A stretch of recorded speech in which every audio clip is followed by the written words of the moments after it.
Welcome back to another edition of the Rodcast. It's going to be a great show. I know it's going to be a great show. We're talking plenty of football on the show today. We got sound from Steve Sarkisian. He had his training camp media availability to signal the start of training camp for the Longhorns media window. I got a chance to go out there and go see practice. I'll tell you what I saw out there at Longhorns practice, long media window, actually. I think it was like an hour long media window. So we'll get into that too coming up. We'll hear from Steve Sarkisian. If we don't get into all the sound here, then we'll break it up and throw it into the behind the burnt orange curtain segment, of course, when we're talking Texas football. So heavy Texas football on the show. Why wouldn't be? Wouldn't we be? We're in a Texas football state of mind. Also, officially talking football in the NFL. You got the Hall of Fame game tonight, so we'll get into some NFL discussion because that's the Houston Texans in action tonight. You won't see C.J. Stroud, probably won't see Caleb Williams either. You won't see a lot of the starters for either squad. Hey, but it is football, so we'll get into that coming up a little bit later on in the show. We also will dive into some Olympic discussion coming up. The NFL's top 100 voted on by the players. That actually is getting down to the top 20. C.J. Stroud getting some love. So we'll dive into that coming up a little bit later on in the show. I'll give to Rod's rant. The Aggies are talking trash. Now we have two bulletin board items for the Longhorns in the Texas A&M game already.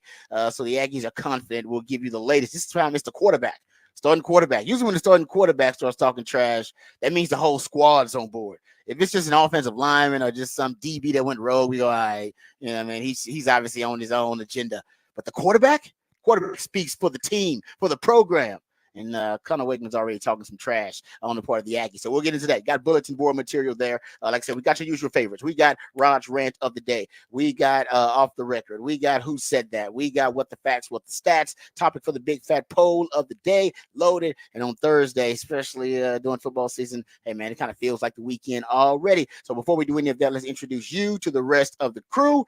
He's one of the hardest working members, if not the hardest working member of the ARN family. Got a hustler spirit, period. Not sure what he's paid, but pretty damn sure this man is underpaid. Ain't no 401k for this hustler, and he's a hustle man of many talents. It's our friend, co-host, and neighbor. It's Patrick Davis, y'all. What's going on, Patrick? How you doing, brother? I'm doing good. We have finally made it, Rod. It's a beautiful thing. We have finally made it. Bring a tear to my eye. We've made it, and I know it's a beautiful thing. I know it's the Hall of Fame game. I know it is. I know that it's not the best game, but it is a game. It is a football game. We've made it. It also signals really that we're also a week closer to the other preseason games where we'll get to see a little bit more because now it's a 3-week preseason for most teams. So you get 3 weeks. So there is a little bit more action in preseason than in a 4 preseason game. You'll see a little bit more. So it's here. We've 5 months. The Rodcast has been on the air. We have had zero football. No real football. No games. We've been hypothetical. We've been a lot of hypothetical football. A lot of football talk. We've had a draft. Football. We had a draft in there, but not games. Draft. We combine in there, stuff like that. Yeah, no, you're right. It's been. I will say this. I say it's been one of the. I've been saying it over and over again. It's been one of the quickest off seasons. I will say that, but I think it's because the Longhorns have been good. The Texans have been good. Those are my two teams. Cowboys actually are pretty damn good too. We talk a lot of Cowboys. Been a real quick off season, so less dread. Yes, less dread. I will say. I think having the Mavericks in the finals helped a little bit too. Mavericks in the finals. Great point. Gave us a little bit something to keep an eye on and keep totally with. Agree with that. It was not two teams that were so far away that we didn't really care as much about it. So there was a little bit more you could follow into. That's part of it. That's definitely a part of it. See, I didn't think about that, but you're right. We rode that Mavs kind of hype all the way through the finals until it kind of died out in the finals. Yes. But you're right. That's a great point. I didn't think about that. You're right on that. Yep. Okay. Yeah. And now like I said, now we get the Olympics. Now so the Olympics you got your little bridge and a boost there with the Olympics. Yeah. No, I'm with you. I said it was a perfect off season really for me, just because it flew by. Also, I was like working with you, brother. You've been a pleasure to work with. Happy to work with you every day. That's also part of it too. That's less dread all around. There's no dread. No dread anywhere. My team, with my teammate, all that kind of stuff. Yes, no dread in my co-host either. He is a proud alumni of DBU. He's got more papers than Dunder Mifflin and watches more film than Siskel and Ebert. He is the new Rod Father of Austin Sports Radio, Mr. Rod Babers. I appreciate the intro, brother. Yeah, we got a lot to get into. It feels like we're going to be heavy. It's got some college football to discuss on the show because got a chance to go to practice and see the team up close and personal. I'll give you my thoughts. Also, we'll talk about Sark's comments and hear from Sark. If we don't get to all of it in this segment, then we'll get into it next segment. I promise you that. We'll also get you updated and informed and educated on all the top stories of the day. We'll do that with the Horn headlines here momentarily. And also, I wanted to get into this yesterday and didn't. There are watch lists out for the Longhorns. I don't think we got into them yesterday. I think we got into maybe the Maxwell a couple of days ago. But there's some more out for the Longhorns, so we'll get into that too. I promise you at one point in the show. And there's some NFL trends that we need to address before the season actually starts, even though we're talking about the Hall of Fame game today. All right, so we'll get into that. We'll do all of that. I promise you. Before we do, though, let's let my man Patrick take us away, get updated, educated, and informed on all the top stories of the day with Patrick Davis in the Horn Headlines. All right, the Horn Headlines brought to you by Top Gun Rentals and Lawn Equipment. The Astros salvaged a game against the Pirates yesterday, winning 5-4. Framber Valdez gets his 10th win of the season, settling down after allowing 4 runs in the second to pitch 6 innings with 10 strikeouts. Mauricio Dubon got a pinch hit, 2-run go-ahead homer in the 6th, and the bullpen was able to keep the lead. With the Mariners lost to the Astros jump back in the lead in the AL West with a day off tomorrow before the series with the Rays starts on Friday. And the Rangers had trouble again yesterday as they lost to the Cardinals 10-1. Andrew Heaney took his 11th loss of the season, allowing 6 runs in 4 1/3 innings and only getting 1 run in support. Marcus Semien did get 2 hits in the game and the lone Rangers RBI, but it wasn't enough as they dropped the series to the Cards 2-1. They now get a day off before facing the Red Sox on Friday. Team USA got another solid win with a 103-86 victory over South Sudan yesterday. Bam Adebayo proved to be the spark off the bench, shooting 8 for 10, leading USA with 18 points and 7 rebounds.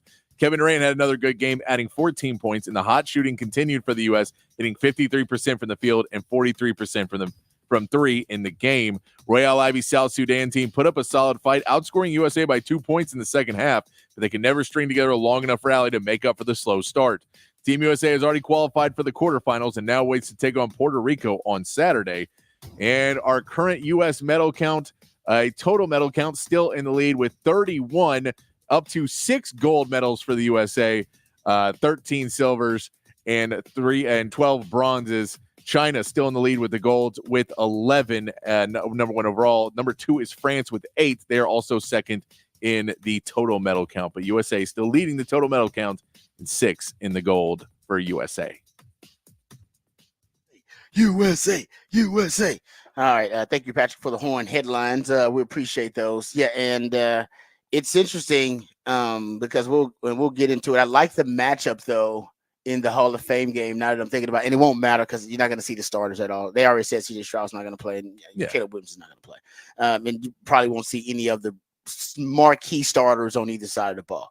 I understand that. But the storyline of the best rookie quarterback season ever played by C.J. Stroud of the Houston Texans, and the expectation that Caleb Williams is, he has to follow in those tracks. Like now the standard for the rookie is a little bit different. We got some audio actually we'll get into and talking about that too. But the standard for the rookie quarterback, it was already probably a little bit lofty, sometimes unrealistic.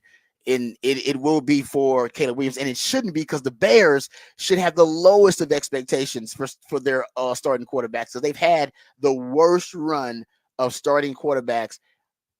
Is it in the history of the league of any team? I mean, and that's crazy to say because right? they've had a lot of success actually, considering that they've had subpar to below average mediocre quarterback play the entire franchise's history. Yeah, I can't imagine another team that has worse. I mean, the Browns were close. The Browns have had pretty subpar. Close. The Browns are right there in the conversation. I agree with you. They're right there. But this is the Brown. I don't know. The Browns we got to look and see the Browns quarterbacks because they might have hit some of these marks. The new Browns for sure. The new Browns for sure. Well, because since they've been formed, Deshaun Watson's basically the only decent quarter. And again, I will say Colt McCoy never had a shot. We'll give him that. But we'll say Deshaun Watson's probably the only one, and he hasn't even played that much. I was going to say he hadn't played that much. I'm with you. I agree with you. You're right about the upside and the pretty much the ceiling for Deshaun Watson. We've seen him play like a top 5 quarterback. So yes, they've had what is considered to be, could be considered to be one of the better quarterbacks in the league, but he just hasn't played like that with Cleveland yet. But here, how about this stat? The Bears quarterback history, 0 seasons with a 4,000-yard passer. 0 seasons with a quarterback to throw for 30 touchdowns. And they've had 39 starting quarterbacks since 1989. And I believe that is the second most over that span. Hell, and I want to say maybe the Browns probably are the only, they got to be. The Browns have to be the only other team to do. There's no way another team has more than 39 starting quarterbacks since 1989. No, I can't. It's got to be the Browns. That's got to be the only team. Yeah. So to your point, it's got to be the Browns. No, and that's, I think Bears fans are sitting there saying the Bears are saying they're due. We're due for one now. We've never had one. We're due for one. They've added the wide receiver core. They've tried to build up a lot of pieces around it. Now, we don't know if that O-line is going to be good enough to really give him a great chance to find everybody in a rookie season. But again, that's where the new standard is with CJ Stroud. He did. He didn't have necessarily the offensive line, and it didn't matter. No, he had a rookie head coach. He had a rookie play caller. I mean, with you, like I think that's the narrative. And like I said, they're not playing, so it can't really play out and materialize on the field. But you are thinking about it as a football fan, like, man, CJ Stroud. You start thinking about that rookie season, and I still don't think people realize how remarkable it was. No, I think, like you said, the injury riddled O-line and all the other things that we brought. But I think that's because the narrative for a lot of people now is that the league is completely built around making sure the quarterback can do whatever they want. Now we see that's not the case because a lot of quarterbacks are not successful. But I think people look at it and say, well, now the game is so quarterback centric now that it should be easier for a rookie quarterback to succeed. But we also know statistically that's not necessarily the case. Yeah. No, you're right. I mean, and I would say that Caleb Williams is set up for success. He is. There's no doubt about that. So I understand the expectations being higher than ever before, and maybe the Bears do believe, like, hey, it's time. Like, out of all the quarterbacks we've had, he has the best chance to be successful. Probably has the highest upside, skill set wise. So I'll give you this stat, and then we'll move on because I want to talk some Texas football. We will the next couple of segments, but just getting into like the Hall of Fame game and some of the, like I said, the storylines. So number 1 picks who have gone to teams that have won at least 7 games, because that's what you're dealing with the Bears because of the trade with the Panthers.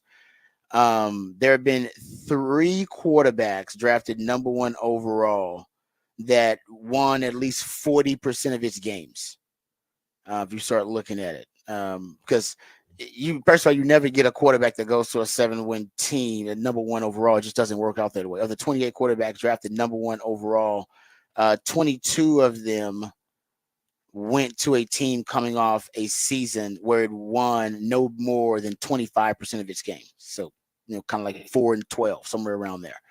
Right. And you got a team, the Bears, that, there was a 7-win team. So they weren't a horrible team. And if you basically look at the quarterbacks who are able to go to teams that won, 500, where 500 teams or won at least half their games, or a team that could, win 7 wins or more. The Colts traded up after their 8-8 season to draft Jeff George. And so that was an 8-8 team. So that was a pretty good team. The Rams, remember, they were 7-9 and traded up for the number 1 pick to get Jared Goff. So that was a decent team. It turns out it was once Sean McVay took over and they got a better coach than Jeff Fisher. And we all thought Jared Goff was a bust until then. And then there's Bryce Young and the Panthers, actually. One of those teams too. And then you have Caleb Williams going to a 7-10 team. So, I mean, he's got a good shot. And the skill position guys that he is with, he's probably got one of the best collection of skill positions players that any number 1 overall pick at quarterback has had. If you go look at it, just signed DJ Moore to that big deal. They drafted Romo Dunze. They got Keenan Allen. So you got 2 receivers who've had 1,000 yards and are been to a Pro Bowl. And you got a top 10 pick at wide receiver in there too. And don't forget about DeAndre Swift, was a 1,000-yard rusher at that point. Yeah, I So mean that I running don't back know if room has a bunch of guys. Herbert's oh been yeah, played I'm like, well. yeah, Roshan you're right. Johnson's on that team on that as well. So yeah, there's some good players for They're this. loaded. They're loaded and ready to go. That's why the expectation should be high for them. But I thought that was pretty cool. Okay, let's get to some Texas football discussion. Let's get to the Sark sound. No, you know what? I'll tell you what I saw first. Let's get into what I saw. Then we'll get into the Sark sound because we can do that when we go behind the burn orange curtain. And let's talk about wide receiver. I think if you had to poll Longhorn fans about the one thing that they want to see if they were at practice, what would they go look at? They go look at wide receiver. That's their, I think, the number one headline, if you will, coming out of training camp. The starting wide receivers, or at least the receivers that came out with the first team, I should say. I don't know if they're the starting wide receivers came out with the first team. Jonte Cook, Isaiah Bond, and DeAndre Moore, actually. And I'll say this about DeAndre Moore. Other than the special teams guys, because they're weird and quirky and they're on their own schedule, he was the first dude out there on the practice field. That does mean something. Like it's a small thing that could mean a big thing. Like he was the first one out there. Trust me, there are times where you just don't you know how you try to dread going to work and you get there at the last minute, and you still work hard. He's like, I'm not gonna get there early. And what am I getting there early for? But there's some people that's like, no, they're getting there really early because they want to be prepared and they want to be comfortable. He's one of those guys. It means a little something for him to be out there early. So maybe I think the coaches see that too. Maybe that's one of the things that I think for him, gives him an upper hand. The coaches trust him in a sense, maybe because of his consistency. Maybe talking about the baseline that you want to develop as a player, so that coaches will trust the expectation and the level of play that you bring to the table. Maybe that's what they like in DeAndre Moore. Because I was a little surprised that it wasn't. I know it wouldn't be Silas Bowden because he just got here. Maybe surprised it wasn't Matthew Golden more in that role. But the second team wide receiver unit, Ryan Wingo, Matthew Golden, and Silas Bowden, some could argue that's a nicer unit than the first unit. Yeah. Depending on what you like. But that's how deep they are at wide receiver. Speaking of wide receiver, Silas Bowden, he is small. He is small. Like he's smaller than Xavier Worthy. And I told you guys that when I saw him in person. But he has a really uncanny catch radius for a small dude. There's a great play in one-on-one where they throw it over his outside shoulder. He runs through the catch, but usually a guy that size, doesn't have the catch radius to make plays like that. But his adjustments and body control are really impressive. He has uncanny contested catch ability for a guy that size as well, which usually small guys don't have contested catch ability, really. So when it's when they're and he did it in one-on-one, he actually had a crossing route. I forget which DB he was going up against. DB made a really good play on the ball. Ball was slightly, thrown behind him, and yet he still was able to come down with it, with a DB having hands on it and him fighting for the football. Like I said, he's an eye test guy. He does it. If you look at on paper and you probably see him in street clothes, you'd go, I don't know about this dude. I don't know about this dude playing in the SEC. Yeah. It's kind of weird. But you see him out there and you go, okay, all right, it works. He's an eye test guy. Pass the eye test for me watching him. Yeah, I saw some of the videos of him making catches that and every report you read is wow. Yeah. I said it's weird because you go, man, he's tiny. Looks like he should be playing, at and say like, I was going to mention school. I'm not even going to do that because then they're going to feel disrespected. I was going to say, I'm not going to do that. But he looks like he should be playing at a lower level, not the highest levels of college football, which he will be in the SEC. But man, he said he's impressive and he makes some wild plays when the ball's thrown in his vicinity. So I like me some Silas Bowden. I really do. Matthew Golden is smooth. And speaking of consistent routes, at his route depth, same, the route depth and in terms of what routes he's running, if he's running a slant or if he's running a 6 route, they look the same every time. Quarterbacks love that. He's smooth in and out of his breaks. Like you can tell that he's a polished route runner. There's a lot to like about Matthew Golden's game too. And then there's no doubt the most impressive physical freak and the combination of physical tools at wide receiver is Ryan Wingo. It still is. So I think they have the first team that they trust. They trust Jonte Cook. They trust Isaiah Bond. They trust, DeAndre Moore. But like I said, the second group may be a little, maybe more dynamic or just as impressive. So I don't know if the starting group is just going to be starting, game one, or or even game six or game eight. Like, we have no idea, but they're in good hands. No pun intended. With the wide receiver crew. Okay, let's get to some other. Let's talk about offensive line. The first team offensive line that rolled out there. Kelvin Banks, of course, Hayden Connor, Jake Majors, DJ Campbell, Cam Williams, and Cam Williams looks good at right tackle. Like I see, he's lost a little weight. He's really good out there. He looks impressive. One of those guys you won't getting off the bus first. Second team, you had Trevor Gooseby, Cole Hudson, Connor Robertson, Nato Umeozulu, and Andre Kojo. That's your second team. They had Malik Agbo working third team left tackle, which I thought was interesting because he's your extra tight end when you do your Big 11, Big 12. Also was interesting, jumping to defense. They separated the deep, all the different areas of the secondary. They separated them. They did basically the safeties with Blake Gideon. Terry Joseph took the cornerbacks, and then they had Scotty Hazelton, the new analyst, who's the special assistant. He was the former Michigan State defense coordinator. Had him working with the nickels. The nickelbacks are the slot corners, or the star position, as they call it, which I don't think I've ever seen that. I don't think I've ever seen it that specialized. Hell, when I was on campus, you just had one secondary coach for everybody, and Coach Akita just taught everybody everything. Now it is common to break it all up, and I've never seen them break up the star position, though, separate from even the corners, which usually they're working with the corners. Some, different systems have working with the safeties, but I've never seen them broken up into three groups. So maybe that's how they're trying to fix the issues in the secondary. Yeah. Or individualized coaching with these guys with the system. I mean, it might help there, the new rules as well. The new rules to allow special assistants to be a little bit more active in coaching. You're not as worried about having somebody, be more involved in camp and then basically have to step away once the season begins. Yeah. Now that you have the different rules where, Scotty Hazelton can be more effective as a coach throughout the season, you feel better about having him instituting some things and helping coach. Yeah, no, I thought that was, like I said, that was one of the things that stood out there. You usually see that as a defensive back, because that's where I started when I was watching the different position groups out there practice. Also on the defensive side, and we'll get into the edges. They look like Baron Sorrell.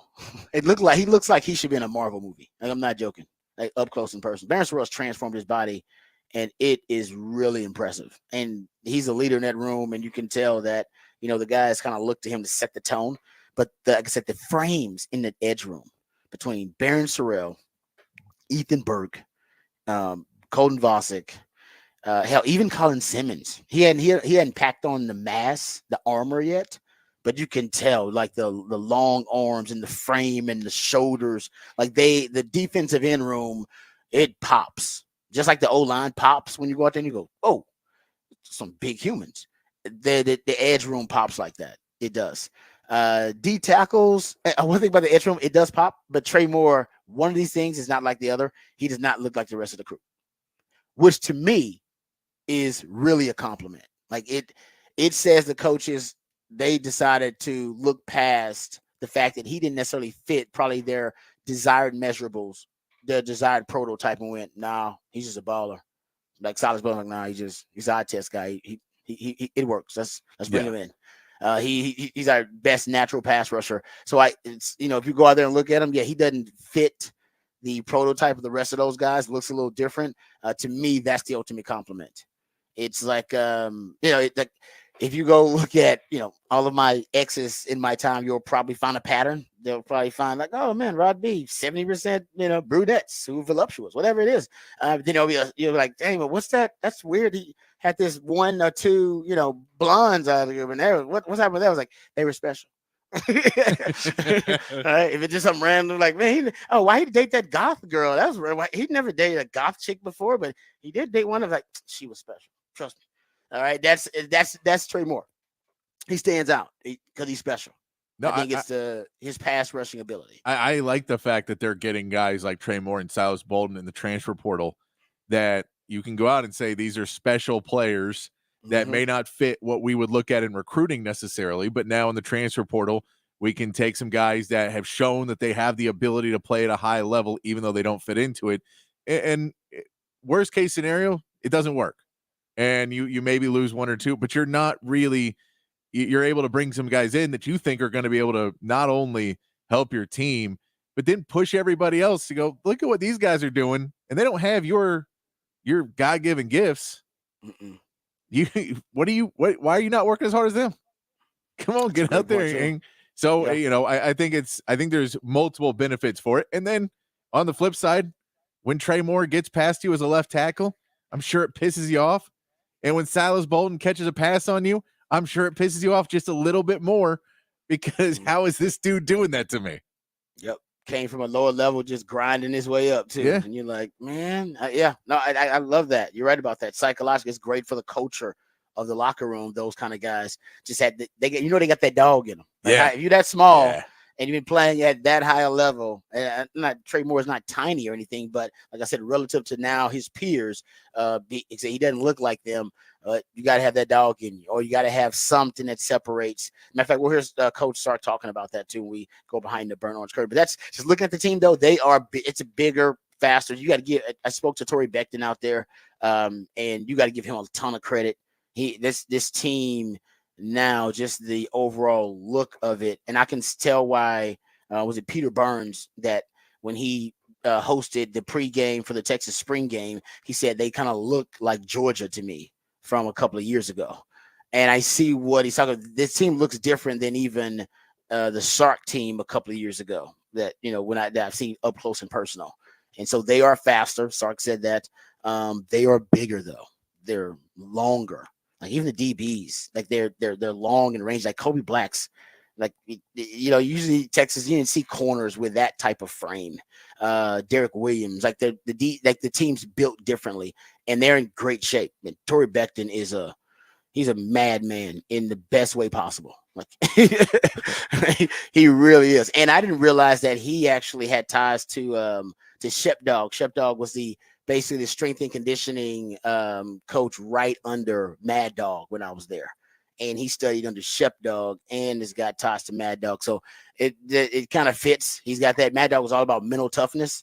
And I know that he's a next generation, very progressive and modern strength and conditioning coach. So they use a lot of data science and they use a lot of the modern technology to make sure that they're maximizing every rep and every exercise and every drill.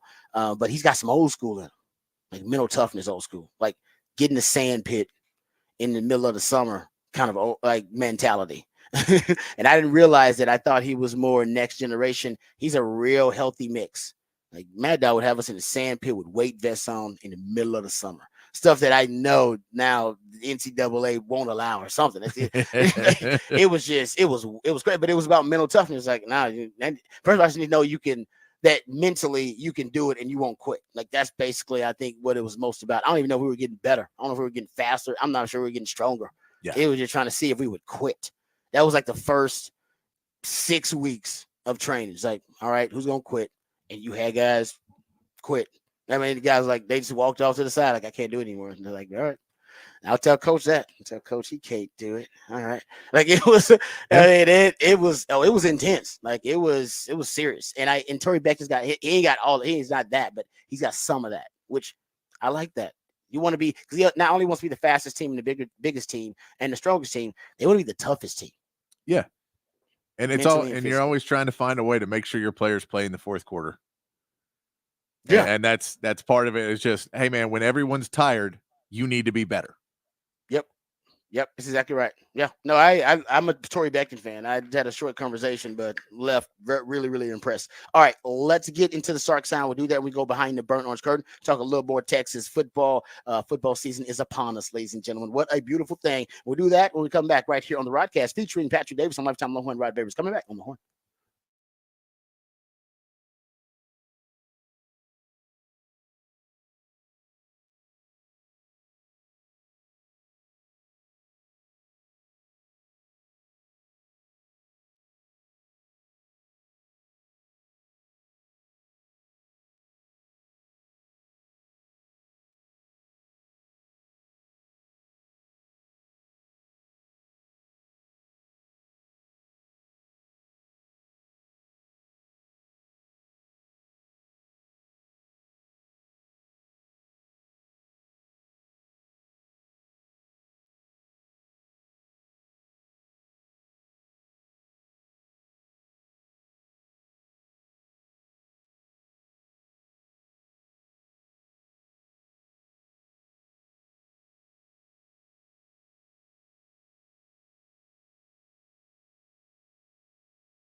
All right, welcome back to the Rodcast. It's time to get to some Steve Sarkisian audio. He spoke to the media right after practice yesterday and addressed a number of different topics. Let's just start with the opening statement. He opened up, and Sark's getting used. Man, Sark he's starting to get savvy with this media thing.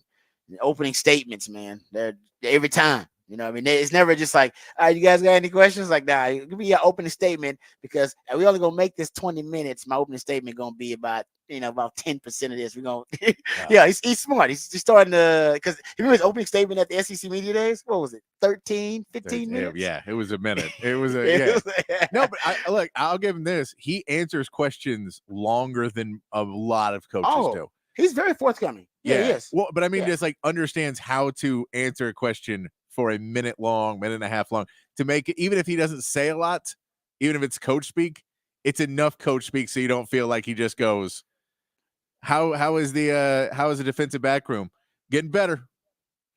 Oh yeah, and we know there's certain coaches that do that a lot more. You can't. Yeah, you're right. You can't do that. Not at Texas. You can't upset the media. And he's trying to become a media darling. Like I said yesterday, that media window was supposed to be like 20 minutes. Guys, it was like 45 minutes. He doubled it.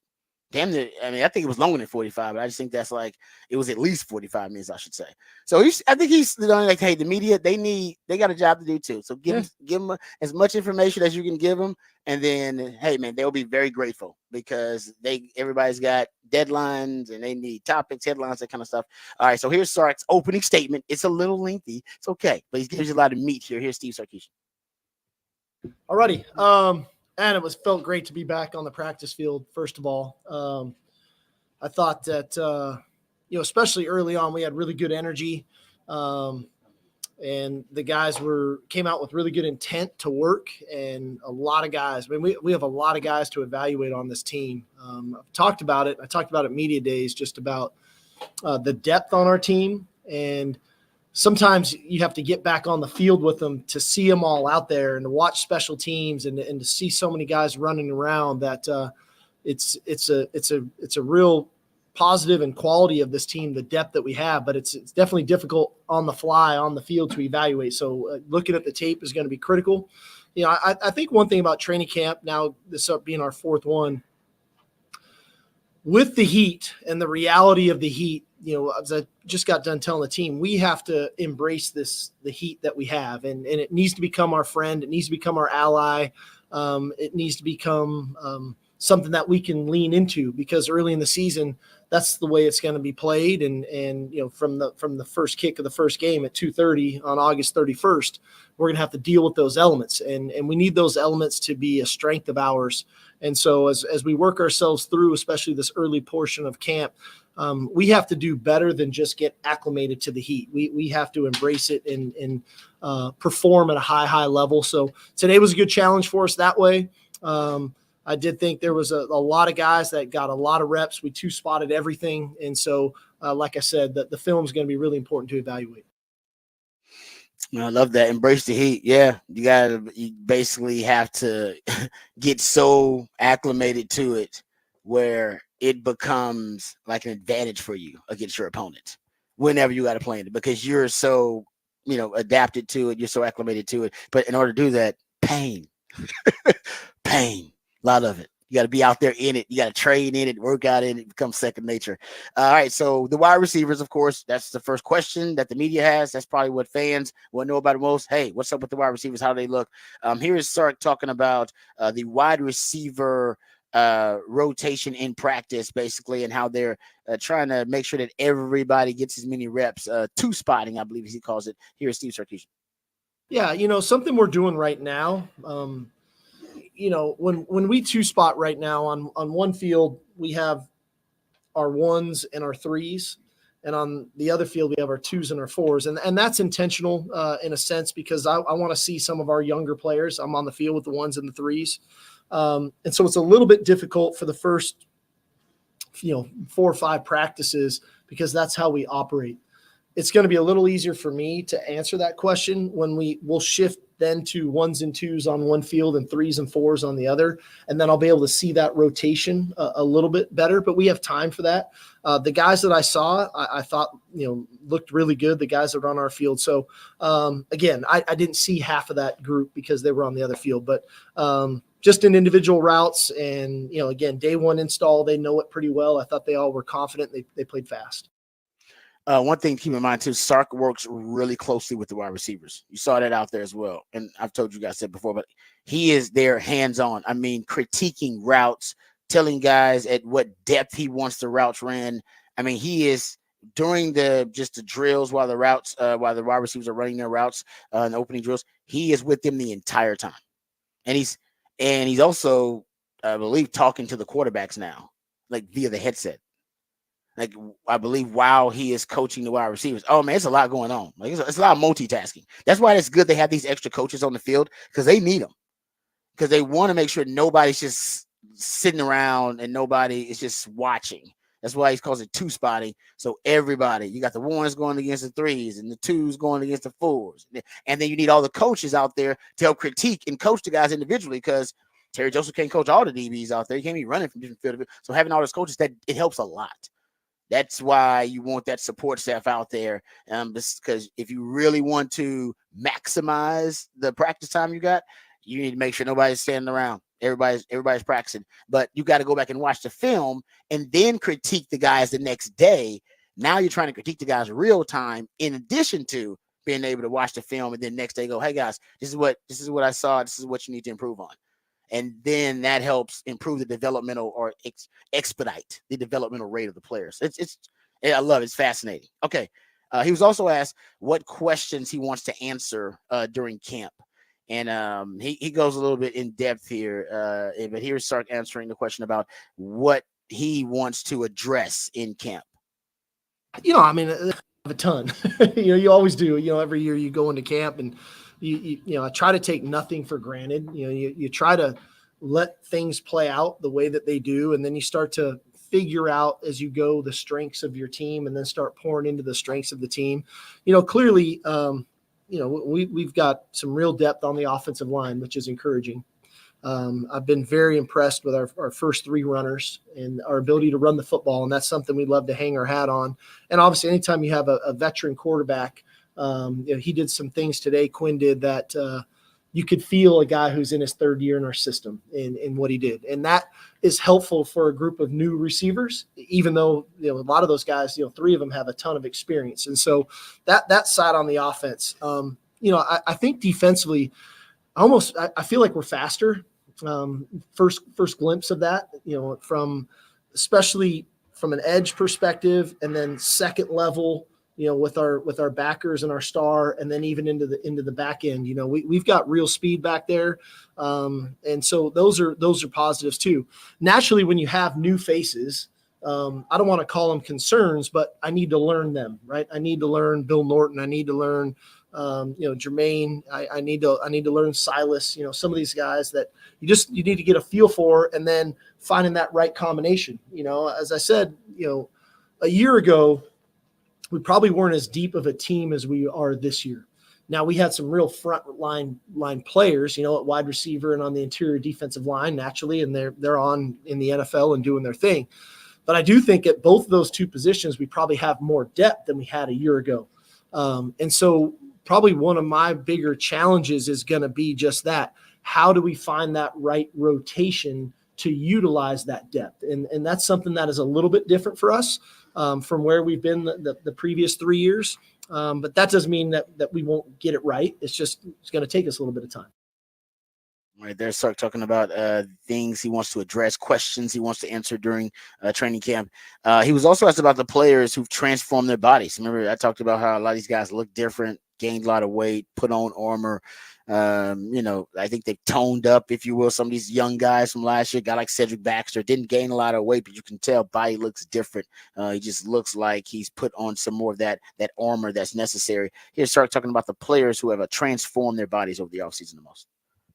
2 guys that I just saw right now that I was just mentioning to him coming off the field that come to mind, because I had just said it to him, was Brandon Baker and Anthony Smith. I asked Anthony, how much weight have you put on since you got here? He said a little over 20 pounds. I mean, and he looks really, really good for a guy coming in from Jasper mid-year to where he is now. And it shows. He's playing really good football. Brandon looks great.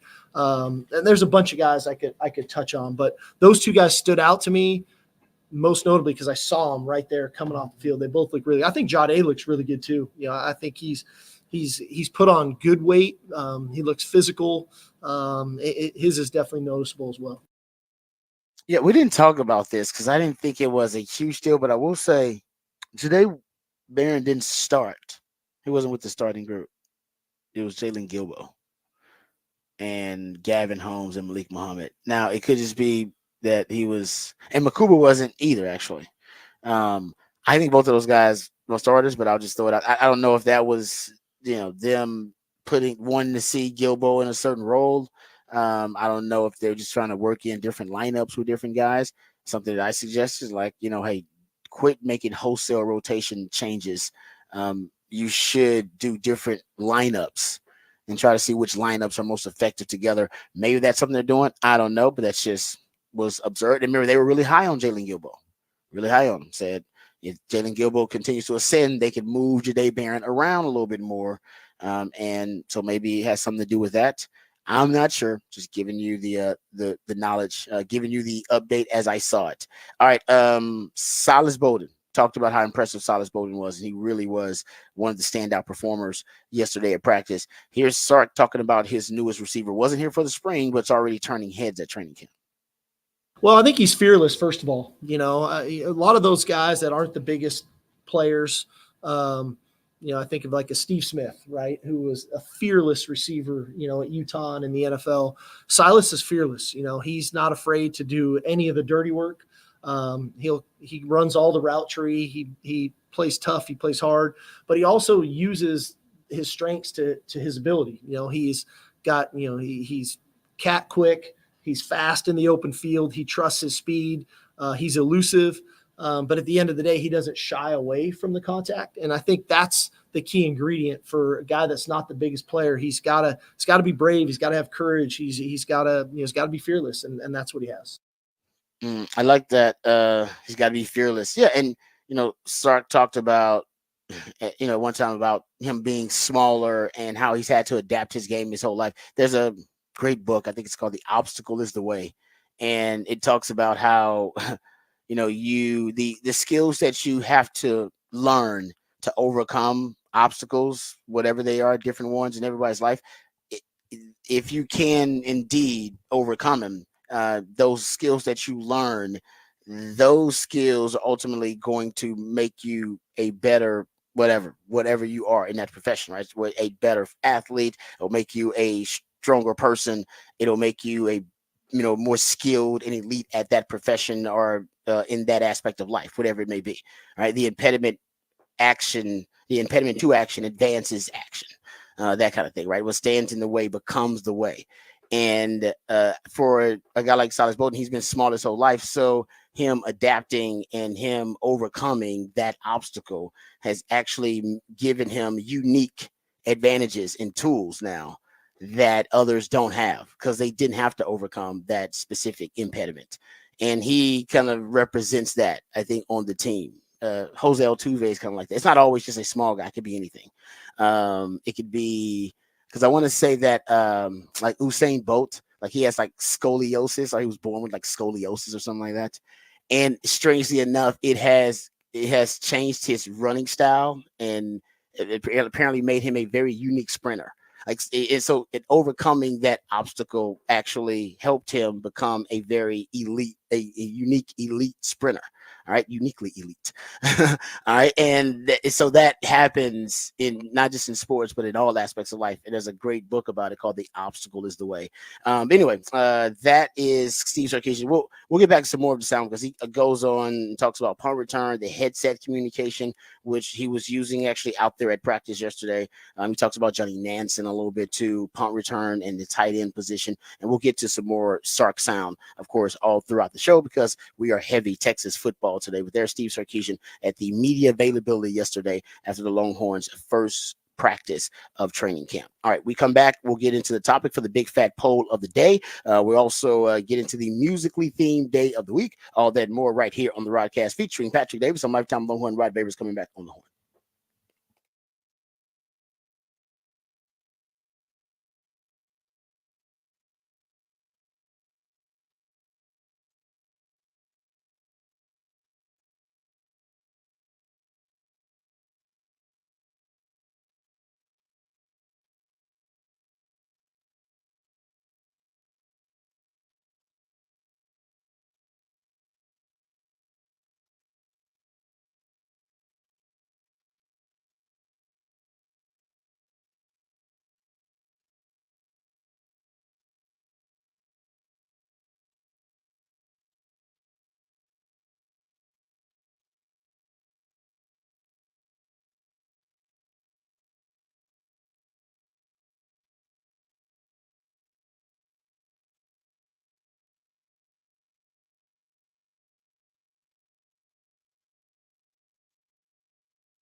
Back on the Rodcast on a Thursday morning, and that means it's a new theme Thursday where I'll play you music all based on a theme throughout the show. And today's theme is gold. It is double themed because it is gold for the Olympics, and it is gold for the gold jackets for the Hall of Fame game tonight. Oh, nice. I like so that. it is gold. Thought it would be easier to find more songs that were with gold in them. Clever. Not as many as I thought there were.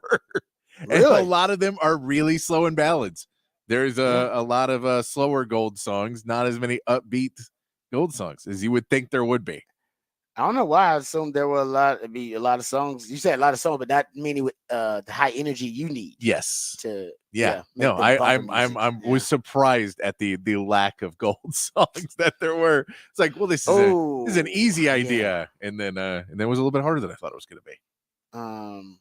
Yeah, I'm trying to think. There are a couple of hip hop songs with gold in it. There's a few. There's a few because there's one made. Oh man, I gotta remember. Remember they used to use it for the Pittsburgh Steelers. I can't think of the name of it now. You're talking about Black and Yellow? Yeah, but it's like another one too. But there was another one about gold, like it was back in the day. But I gotta think about it. Yeah, I'll find it. Trust me. All right, there you find it. Takes me a while. But that is our new theme Thursday gold for the Olympics, and because we'll see some guys in gold jackets tonight for the Hall of Fame game with football starting off. Let's get to the big fat poll today. Text line's open. 512-447-3776 is the text line number. and we will get this posted up on X at the Horn ATX. Patrick's Big Fat Poll of the Day on the Horn. So we talked a little bit about tight ends yesterday, but the reports I kept seeing out of camp yesterday, day one of camp for Texas, the one position group that was talked about a lot, and the position group that people kept mentioning was wide receivers, and tons of praise for a number of wide receivers. And so it'll lead to the Big Fat Poll of the day today, which is which wide receiver will lead Texas in touchdowns this season. Which wide receiver will lead Texas in touchdowns? Isaiah Bond is probably your number one, but that doesn't necessarily mean he's going to be your number one red zone threat. It may not lead the team in touchdowns, but he could.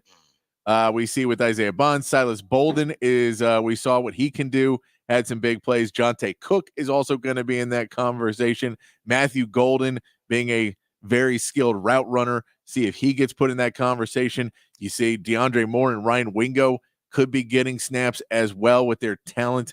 I don't know if Ryan Wingo is going to get necessarily in there because of, we'll see how much he plays early on. And then I think he'd be a much bigger red zone threat down the road. So possibly down the line. And then next season, I feel like Ryan Wingo is going to be your easier choice for it because I think he'll be a really good red zone threat. But I don't know if he'll be this season. But which wide receiver do you think will lead Texas in touchdowns this season? Yeah, that's interesting. Because it could be, like I said, A.D. Mitchell led you in touchdowns last year. Wasn't your number one, like top receiver. He was just perfect for being a man beater because they would be doubling X-Man, and he was great in the red zone. Probably should use him in the red zone more.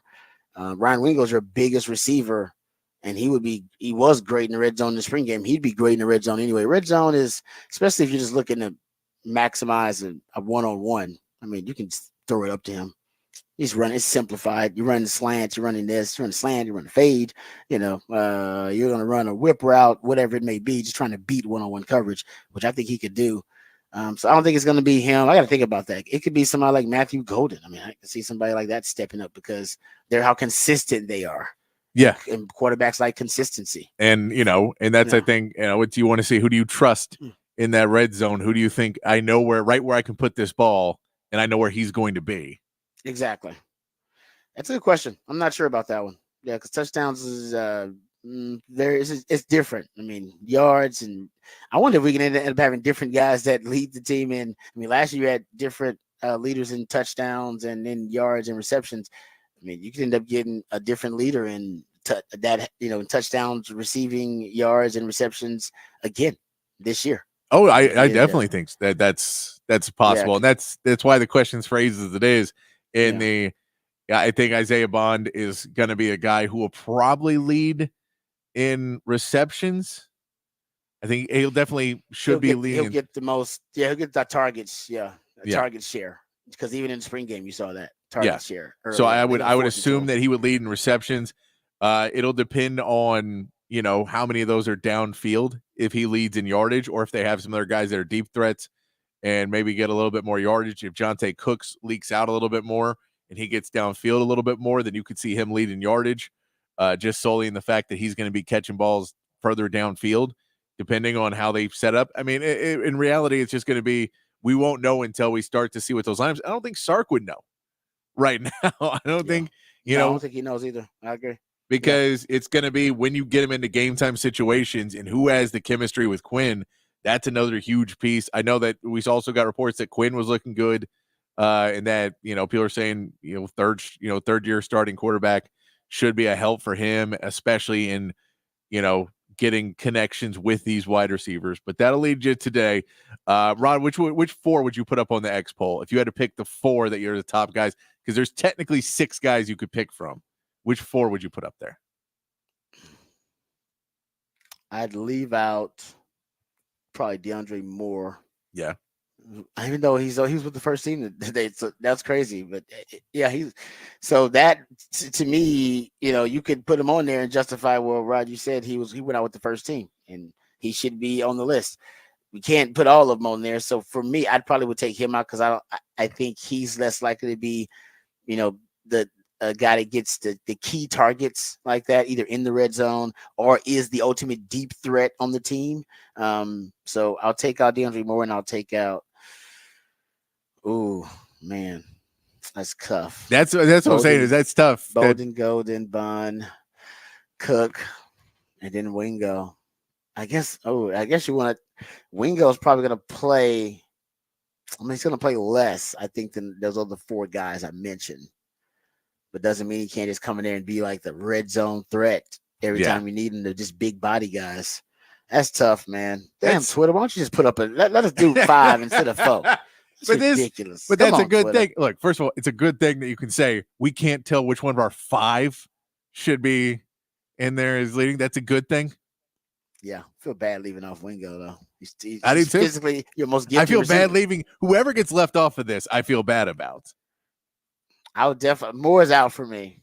I feel Yes. strongly about that he's going to be out for me. The other ones, I'm not sure. I guess Bolden wasn't here for the spring, so you could argue he wouldn't have the chemistry, but he could end up making so many wow plays in the open field. This is unfair. I don't know. I'm not gonna lie to you. I helped you out. I got one. I eliminated one. I've got to figure out. I will figure out who we're gonna take off. It's so. I knew this Bond. Yeah, Bond and Cook you can't take off because Cook has been here, and Bond is kind of the featured wide receiver right now. So those 2 have to be on there. We know what Silas Bolden just did. We know what he can do. Matthew Golden, we feel is going to be like he's the one that I'd probably leave off this poll, even though I think he could be a very, very good threat for them. But maybe he's not the touchdown threat. Maybe he's not that. Yeah. So maybe leave him off. Maybe Ryan Wingo is more of a threat in the red zone than Golden is. I don't disagree with that.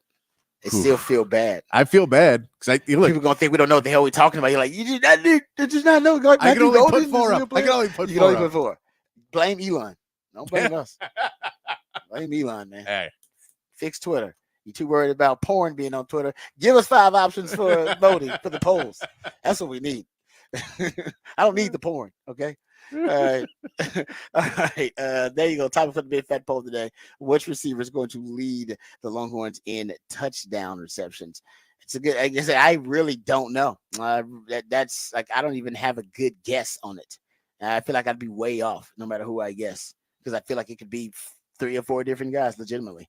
That's what makes it a good question for topic for the big fat poll today. All right, we come back. We got some NFL discussion to get into. CJ Stroud already getting love in the NFL's top 100 list voted on by the players. We'll get into that a little bit. We also will dive into Rod's rant of the day. We got that coming up. The Aggies are already talking trash. You got bulletin board material from the Aggies for the Texas A&M game. So you know where their mind is. You know what they're focused on already, and the season ain't even started. We'll get into that too. We'll also talk about the Cowboys. Cowboys are bringing in pass rushers. They had the season-ending injury for Sam Williams. Now they're bringing in some other options. We'll get you abreast of what's happening with the Dallas Cowboys in training camp as well. All of that and more right here on the Rodcast featuring Patrick Davis. I'm Lifetime Longhorn. Rod Babers coming back on the horn.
Welcome back to the Rodcast. It is a new theme Thursday. That's when Patrick decides to come up with a creative theme that pays tribute to usually an anniversary of some kind, maybe a special birthday. Today, actually, it has a double meaning. The new theme is gold. So all the songs that are played are going to reference gold in the lyrics or some way, form, or fashion. Maybe the title. Maybe it references gold in the title. And the reason is because not only are I've focused on gold because the Olympics are happening right now. We want Team USA to win the gold medal count along with the overall medal count. But also because tonight you have the Hall of Fame game, and officially, guys, I think they already got their gold jackets. They'll be wearing their gold jackets, Yes, to mark the enshrinement into the induction into the Hall of Fame. See some Andre Johnson out there. Andre Johnson, yeah, no, it's going to be fantastic. I mean, it's always a little emotional, and I'm sure that Steve McMichael will have representation out there as well. Very cool to see that in some way, form, or fashion. So that'll be cool. That the legendary lifetime Longhorn Steve McMichael also getting inducted into the Hall of Fame this year. So Hall of Fame game got the Texans. So we'll talk some Texans on the show. Texans going up against the Bears, and I just saw there's no Caleb Williams, so you won't. I mean, you're not going to sell. I didn't expect to, but that news was dropped. So you won't see any of the starters, I don't believe. I think the NFL is pretty much past the point of playing starters in any game in the preseason, except for that. It's like that. Well, now it's 3, so that second game is probably when you'll see a starter, and then you won't see him in the last game. You'll see, depending on the team, because some teams that are not as good will play more starters because it's like, are you a starter or are you a guy who's starting because you're on this team? Yes, I'm saying that's a great point. Like you said, I'm talking about the guys who are big money guys, like big money contract guys. Yes. That's what I mean by the guys who are starters. So I should have said big money contract guys. Yeah. But yes, your guys who are your veteran multi-year starters, those types of players. You won't see them in the preseason, but maybe one game. That's usually that's now the trend. More and more Jags like Rod B. I play in those games, which is good. I need the reps, and I need the film, and I need to try to make the team. So I need more reps. Those guys who sign second contracts, they make the team. That's why they pay them. They don't need to make a team. You know what I mean? I think so. I actually like that they have given those reps to the guys who are kind of fighting for their spot on the roster these days. But that's what you'll get in the Hall of Fame game. So we'll talk a little bit about that. But of course, we'll talk about the Texans, give you an update on the Dallas Cowboys, because the Cowboys actually have brought in some possible reinforcements because they lost Sam Williams, one of their edge rushers, for the season.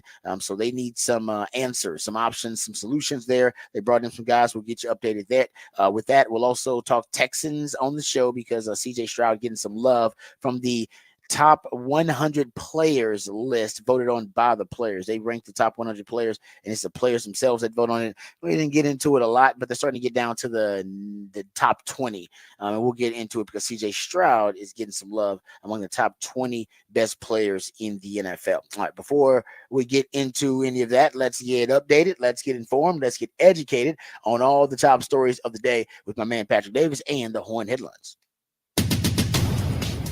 All right, your Horn Headlines brought to you by Top Gun Rentals and Lawn Equipment. In the MLB, the Astros salvaged a game against the Pirates with a 5-4 win last night. Robert Valdez gets his 10th win of the season, settling down after allowing 4 runs in the second to pitch 6 innings with 10 strikeouts. Mauricio Dubon got a pinch hit 2-run go-ahead homer in the 6th, and the bullpen was able to keep the lead.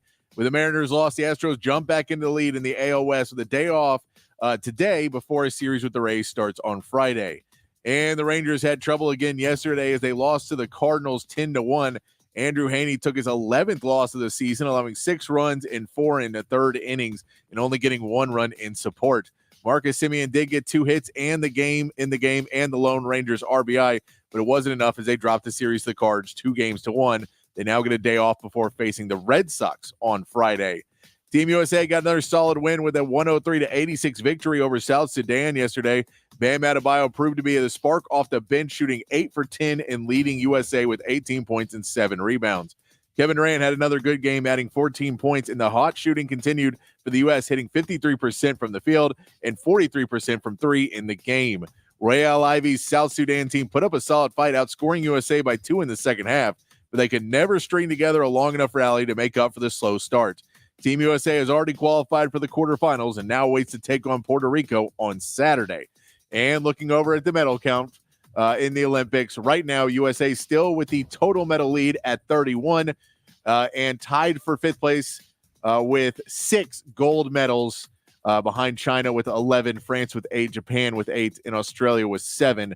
But 13 silvers and 12 bronze both lead the way for USA. And that's your Horn headlines.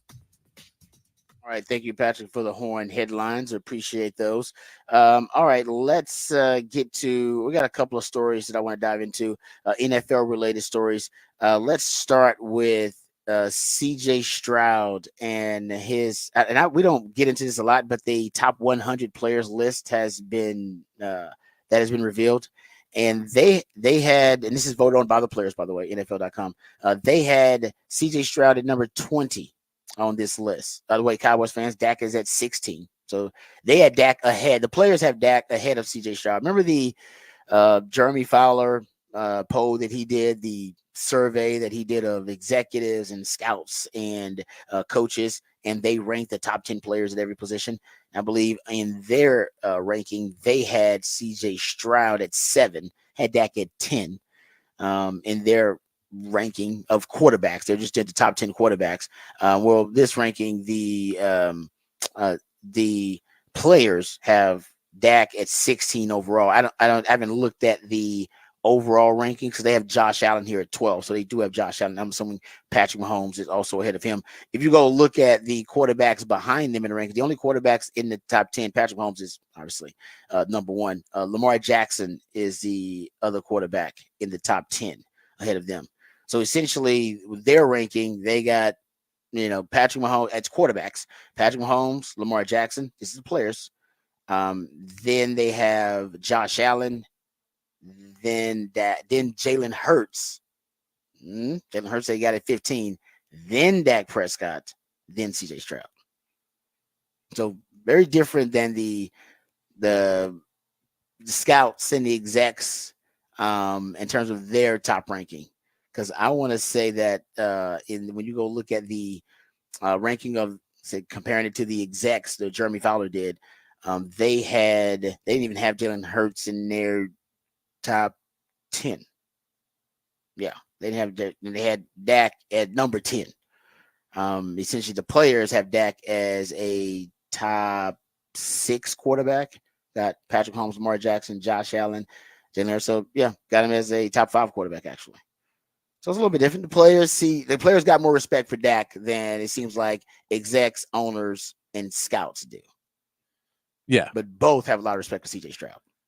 Well, that makes sense. But yeah, I think that falls into when you talk about that stigma of being a 4th round pick, that executives will be more likely to say, no, we were right. He is not a 1st round talent, where players don't care about that.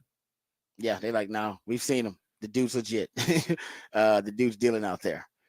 So there you go. That's the top 100 voted on by the players.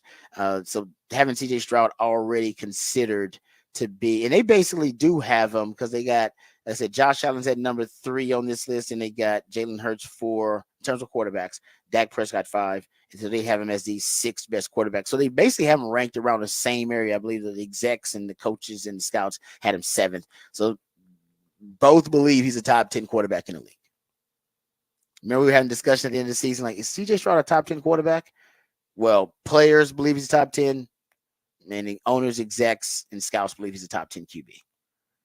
Can he? That's what to me, the question for CJ Stroud is a simple one this season. Can you finally end the debate about who's the 2nd best quarterback in the league behind Patrick Mahomes? Because right now, some people would say it's Lamar Jackson. People who don't like Lamar Jackson will say it's Joe Burrow.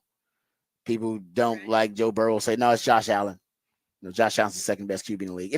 It's a preference thing at this point. It really is. It's all about what you prefer. But if CJ Stroud can end that context, I don't think he's going to supplant Patrick Mahomes unless he beats him in a Super Bowl. Yeah. And I'm not arrogant enough as a Texas fan to go, that's going to happen anytime soon. Got a little ways to go before they can do that. But can he right now have it, even interject him into the conversation would be a big move. I think he's going to do that, but that would be the next goal for him, that he can end that debate. Because right now that's a 3 quarterback debate. It's a Lamar Jackson, it's a Josh Allen, or it's Joe Burrow in most people's minds. Yeah. I don't think it's somebody else they can throw in. No, because I think Joe Burrow gets the lead in it because he beat Patrick Mahomes. Exactly. He's the only one that got past that. And so I think CJ Stroud, that's the same path we've talked about. That's the same path that he has to take. Is if you want to be number 2, then you have to try and topple number 1. You have to topple everybody else in the path there as well. Josh Allen, this is going to be a huge year for him, seeing because he lost so many weapons that if he can make it work with a new receiver core, then he kind of jumps up the list, because now you look at him and you say, well, Joe Burrow still has Jamar Chase and T. Higgins, and he's still got some good wide receivers on that team. And, it's Lamar Jackson. They've loaded him up with wide receivers now as well. They've got him a little bit more help, and he's got his tight ends. So if Josh Allen can still put up really big numbers, but my guess is Josh Allen will turn a little bit more into what Lamar Jackson was that first MVP season. He's just going to run the ball a lot this year, would be my guess. He's still going to throw, but I think he's going to run the ball a lot more. Ball. Yeah, because he was running the ball a lot last season anyway, and he's always kind of run the ball a lot, but I feel like it'll be more this year. Hero ball can win you an MVP, though. That would help his case, at least, because that's what helps Lamar Jackson. But the lack of postseason success, a lot of people hold that against Lamar Jackson, so he drops down on their ranking. But you're right about that. I mean, that with Josh Allen, if Josh Allen can now kind of put that team on his shoulders and have them still compete, because I expect a little bit of a regression, losing all your weapons like that. And they're past the window. I talk about the 5-year window all the time. And by the way, Lamar Jackson and the Ravens are past their 5-year window too. That's why they're trying to reinvent that offense. And they have successfully with Todd Monken. They're trying to kind of reinvent that offense around Lamar Jackson now as a passer. First MVP. He was running the football as the most elite running threat at the quarterback position we've ever seen. Now they're trying to do it as a pocket passer, because the truth is that's how he's going to win a Super Bowl. It's not going to be as the elite lethal weapon that he was when he won the first MVP. It's very tough to win a Super Bowl like that playing hero ball. Yeah, you got to be able to spread the rock around. That's why they got them the weapons that they do. No, and I mean, if we say the Jets, actually Aaron Rodgers is healthy and they competed all this season. We know Miami just paid Tua. They're going to try and compete this season as well. It's not a clear-cut path. I mean, you have the Patriots who'll beat them, but it's not a clear-cut path for him. And for Lamar, you have Cincinnati and Cleveland, that defense. Ooh, man, that is the toughest division in football. And good old Mike Tomlin having to deal with. And Mike Tomlin, even if the division beats up on him, he's still going to be 500. He's not going to have a losing record. The Steelers' record against their division last year was nuts. It's unbelievable. That they had the best record in their division. How? Because Mike Tomlin can coach his butt off it without even a really good quarterback. I take that back, but Kenny Pickett played better than people thought, but he's no longer there. No, he didn't play good enough to keep a job. Exactly. As I say, he's not there anymore, so they weren't satisfied with what he did. Yeah, Tomlin just can coach his butt off. He really can.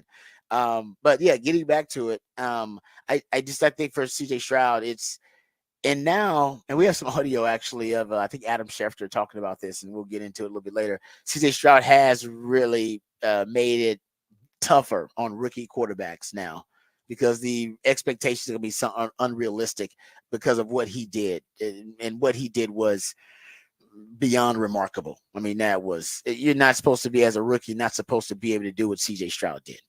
I've given you guys the numbers, but there was just some freaky stuff going on. Throwing the football downfield in the manner in which he did. And he was the most effective, not prolific, but let's say effective vertical thrower and vertical passer in the league in terms of efficiency and interception rate and average depth of target. It was unbelievable. You just don't see rookies do what he did with the most injured offensive line in the last 20 years in the NFL. So really remarkable stuff there by CJ Stroud, and led the NFL in touchdown interception ratio. So a lot to be excited about, who most people consider now a top 10 quarterback, whether you're talking about the players or whether you're talking about the scouts and execs and the coaches as well. All right, let's get to this trash talk really quickly. Oh, you know what? No, let's talk about Cowboys pass rushers. Since we're talking about the NFL, let's go to Cowboys pass rushers. Cowboys are bringing in 4 veteran pass rushers today for a workout to try to find someone to help them, basically compensate for the loss, or try to bring in somebody who's a pass rusher that can provide valuable reps with the loss of Sam Williams for the season. Carl Lawson is who they're bringing in, one of the defensive ends they're bringing in. He has 27 career sacks. They're also working out Shaka Tony, and Al Quadine Muhammad, and Justin Hollins. The most notable of those, of course, is Carl Lawson, and I assume that's the guy they got to. And Carl Lawson played for Mike Zimmer too, right? I believe I think he has history with Mike Zimmer. He played with the Bengals, I believe, 2017 to 2020, where he went before he went to Minnesota, right? Are we correct with that? I think you're right about that. I'm not 100% sure, but is that right? No, there's somewhere I know he's played. He's done something with Mike Zimmer before. Okay. No, I think he'll be the guy. They're bringing in others, but I think ultimately Carl Lawson will probably be the pickup there. He's with the Bengals, and he's with the Jets for 3 years after being with the Bengals. He's a guy that he was drafted in the 4th round. He's proven to be, a capable starter in the NFL at times too. So hopefully the Cowboys can get somebody in there that can help them until the young Nealon, who they drafted in the 2nd round, till he can prove himself, capable of being someone who can, rotate in and provide you with some valuable reps. They just need bodies at this point because they lost a lot at that edge position. All right, there you go. So the Cowboys update on the edge position. They're bringing in some guys to work out. Like I said, my guess it'll be unless Carl Lawson is in terrible shape and fails the physical. Among those other guys that were listed there, I believe he is easily the top candidate. All right, let's talk about the trash talk from Connor Wigman really quickly, because I don't know why the Aggies are talking trash, but they're talking trash, and got to give them some props, man. They're feeling themselves a little bit. And I've told you guys, I think this Texas A&M rivalry is going to end up being bigger than the Texas OU game this year, and it'll be one of the biggest games in the SEC. As a matter of fact, Paul Feinbaum said it'll be the game of the year in the SEC. So I don't know. Connor Wigman was talking to, I believe this comes from the an article on 3 is where I got it. I'm not sure exactly where he was when he said this, but he was asked about the Texas A&M rivalry. And he was asked about, hey, how do you feel about it? What are your thoughts about playing Texas? And Connor Wigman says, I've always wanted to beat Texas. That's a given. I don't know if it was more after that, but yeah, that's a given. That's gonna happen. The end part there is what got him. I think he was fine. He was doing good. I've always wanted to beat Texas. Boom, nothing wrong with that. That's a given, of course. I don't know if it was more after that, but yeah, that's a given. Then that's gonna happen. He's like, what? Oh, I always want to beat Texas. That's gonna happen. So I think that's the part people got and ran with. As a matter of fact, that's all you see. Like the headline is like, that's a given. That's gonna happen. Connor Wigman, desire to beat Texas. That's gonna happen. Nobody even wanted to get the context of the entire quote for the young man, because he said, I've always wanted to beat Texas. So he's kind of leading into it. I've always wanted to beat Texas. I think he was just trying to finish up the sentence. Yeah. And I think he those last 3 words, excuse me, that's gonna happen. Oh, that's what made the headline right there. If he had just stopped at that's a given, there wouldn't have been any bulletin board material at all. It would have sounded like, I've always wanted to beat Texas. That's a given. I don't know if it was more after that, but yeah, that's a given. Nothing. Nobody posted. Doesn't make any headlines. No. Not at all. Those last 3 words, that's gonna happen. That's gonna happen. That's what got him. So now you got some official bulletin board material. The starting quarterback says on his desire to beat Texas, that's gonna happen. All right. And you remember at SEC Media Days, I pointed out the lineman, and this one went under the radar actually. The Texas A&M O lineman Trey Zoon. Remember, he said about playing Texas, quote, bring everything you've got. You're not going to stand a chance. I was like, oh, okay. I was like, okay. Well, one O lineman talking trash. All right, he could be going rogue. Remember, was it, who was it? Was it Iowa State that had the offensive lineman that was talking a little Yeah, trash wasn't last Iowa season? State? Yeah, it's like the Remember last time that? we play, we're gonna Yeah. send them all that stuff, and yeah. Yeah, and it was the one he was going up against Devondre Sweat and Byron Murphy. He was like, "What are you doing?" And I thought to myself, they gotta have a plan. There's no way this dude went rogue and talk trash to the best D tackle duo in all of college football without a plan. I said, "Oh yeah, he's gonna try to get him so aggravated they get a unsportsmanlike conduct. He's about to, he's about to go Richie Incognito on these dudes a little bit, something crazy." Nope, he just went out there, just got mollywopped around. He just got manhandled. I was like, that was your plan to talk trash and get manhandled? Come on, man.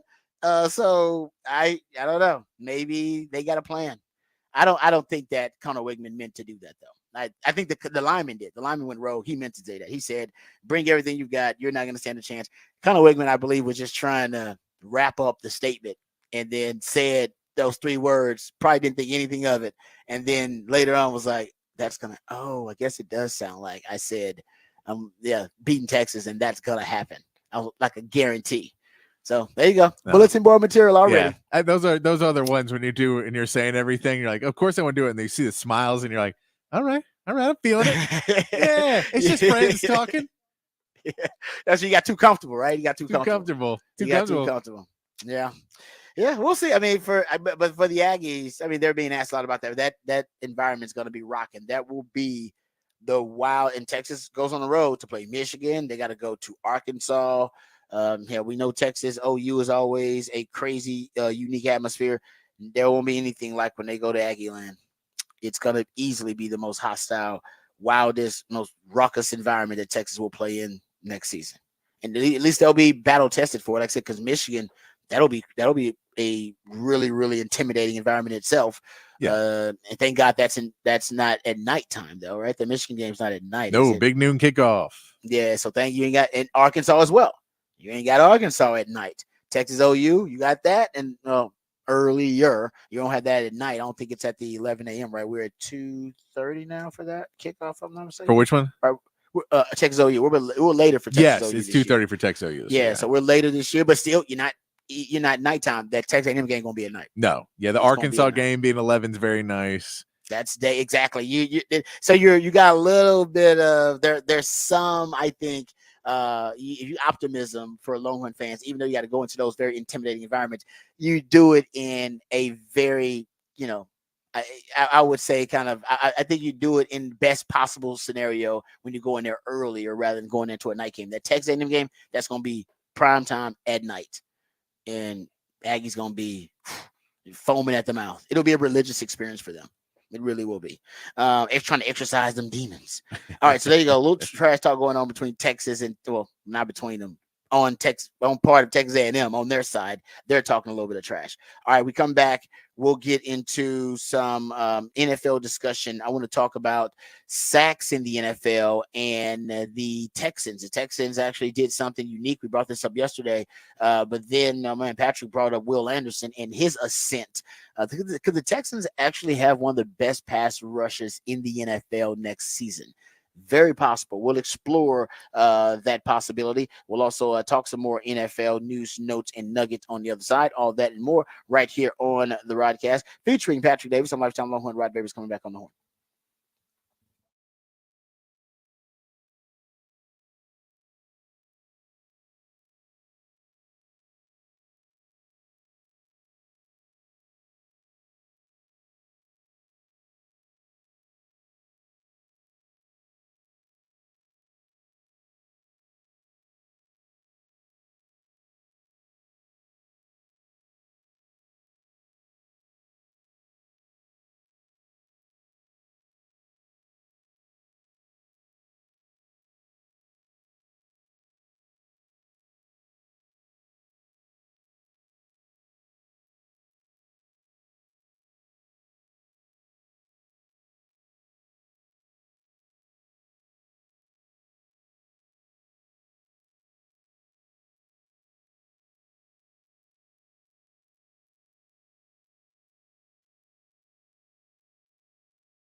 All right, welcome back to the Rodcast. Time to get into some discussion about the NFL. I want to talk a little bit about the I was kind of sack rate in the NFL overall. I was looking at the Texans defenders and looking over that stat that I gave yesterday. Really cool stat about the two pass rushers that the Texans added in the offseason, Daniil Hunter and Danico Autry. Both had double-digit sacks last year. I think you had 25 players in the NFL last year with double-digit sacks, and those were two of them. Daniil Hunter had 16 and a half, Danico Autry 11 and a half. Danico Autry's got to deal with a 6-game suspension we talked about, but they are the Texans are one of two teams since 1982 to add multiple double-digit sack defenders in the same offseason. Just hasn't happened. It's rare because you only have so many players in the NFL with double-digit sacks, right? Just told you had 25 this year.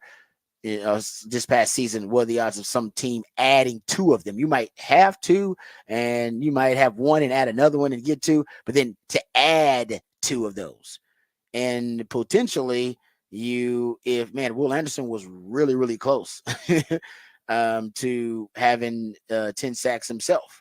Will Anderson was really good player. So it's just, I think for the Texans, now you start looking at it, they have a really good chance this season to be one of the teams that's one of the league leaders in sacks. By the way, the other team was the San Francisco 49ers, 1994. They won a Super Bowl that year, not because they just added two double-digit sack defenders. They also added Dion that year too.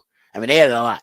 The 49ers, I believe it's one like the last years that either right before the salary cap or really right at the beginning, the inception of the salary cap. And I think it was like one of their last runs and pushes before becoming salary cap strapped, or at least having to operate with the salary cap.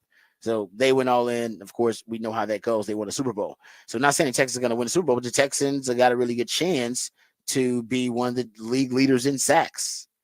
Since 2010, there have been more and more players that have been getting to the quarterback. Not always necessarily getting a sack, but just getting to the quarterback overall, like quarterback hits. So how about this stat? The number of players to total at least 10 quarterback hits is annually rising. They say at the same time, the number of players who total at least 10 sacks, it has started to drop off a little bit, right? Because it's tough to get sacks. But each season since 2020, the number of players to get 10 sacks has actually started to slowly increase. There was a slight decrease from 22 to 23 with the number of overall kind of quarterback hits, but quarterback hits has been steadily increasing since probably 2018, like steadily increasing. And the sacks, actually quarterback sacks, or at least the players with double-digit sacks, has gone up every year since 2020, has not seen a decrease at all. And it's interesting because you're getting more players who are mobile, more at the quarterback position, more players who can move around. You have, guys with functional mobility. There are no more pocket, statues in the pocket back in the day. But you're starting to see the pass rushes get more effective. I think it's because they're playing more zone coverage too. Quarterbacks having to process more. You play more man. I think the ball comes out a little bit quicker because you can understand this man. You just got to throw through the right window, and it's all about ball accuracy and ball placement. Zone, you got to process more, unless you're just getting the ball out really quickly and you're just playing quick game, which the NFL does a little bit more now too.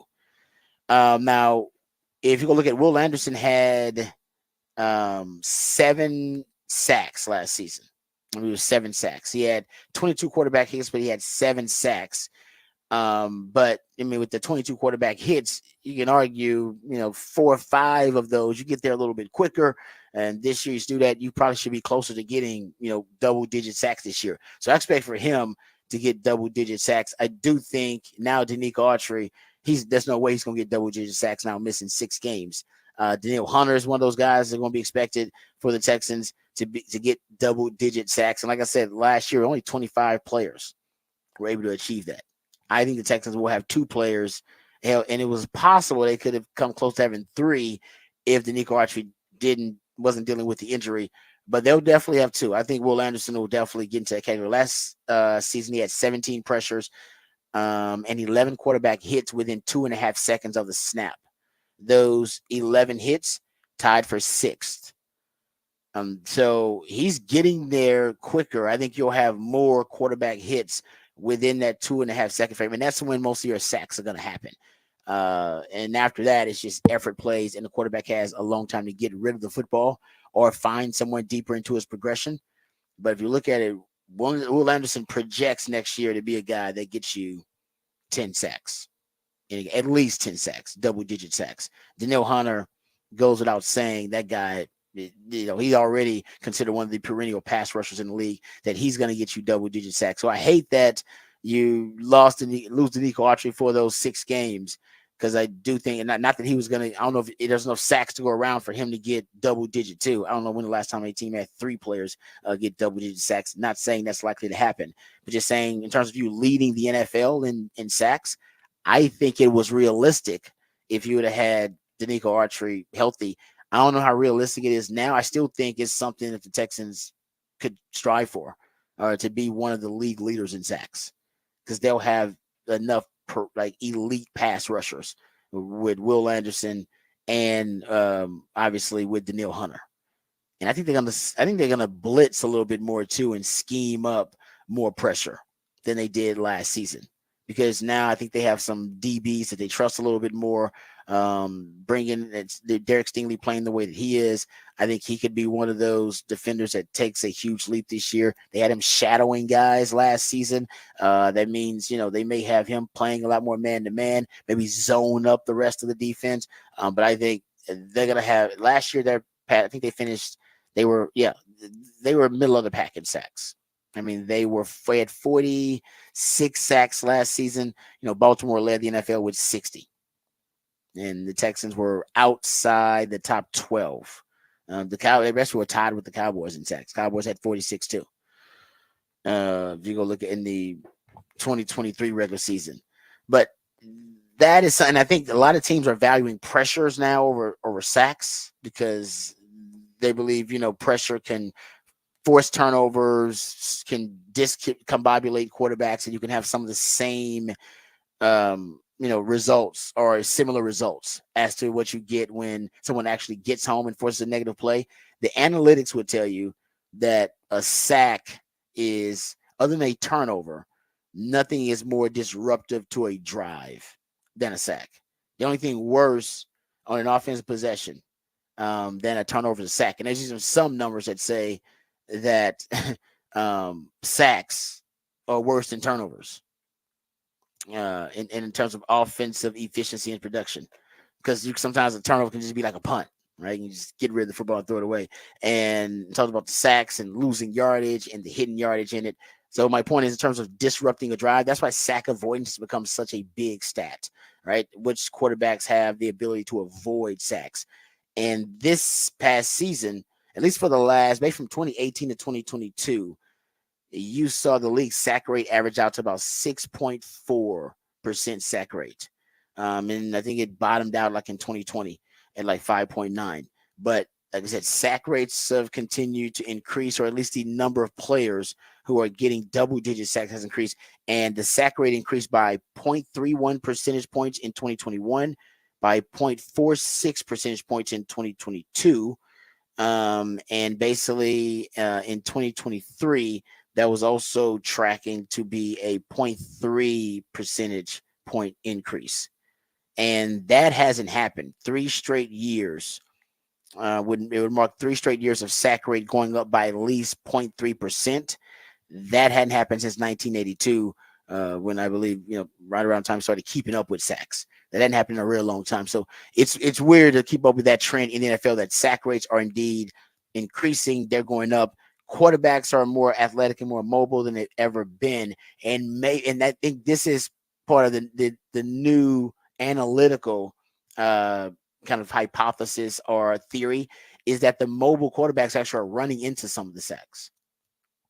That's why the pocket passing quarterbacks who were statues in the pocket, their sack rates were lower. Now you have more athletic quarterbacks, and you're like, well, so they should be able to run away from sacks. Yeah, but they also run into sacks, abandoning at times the protection of the pocket and relying on their own instincts. You go, well, I'm seeing guys breaking away. Yeah, but you don't pay attention to how often a guy just runs into a sack, or they call them self sacks. And Justin Fields is kind of famous for that. Every now and then, Lamar Jackson will do it too. But it's way worth it for the offense. We don't care. You let them improvise and you let them be an agent of chaos, because more oftentimes than not, they're going to make a play that helps you, that moves the chains rather than hurts you. But every now and then you deal with, I think, guys who ended up, like I said, putting themselves in a compromising position because of their increased mobility. So it's one of those mysteries. They're not really sure. It could be O-line play. Could just be O-lines are not what they used to. It could just be the quarterback injuries. We've talked about this too. You've had more quarterbacks in the last 2 years. More quarterbacks have to make what they call unique starts. So more quarterbacks starting than any time in NFL history.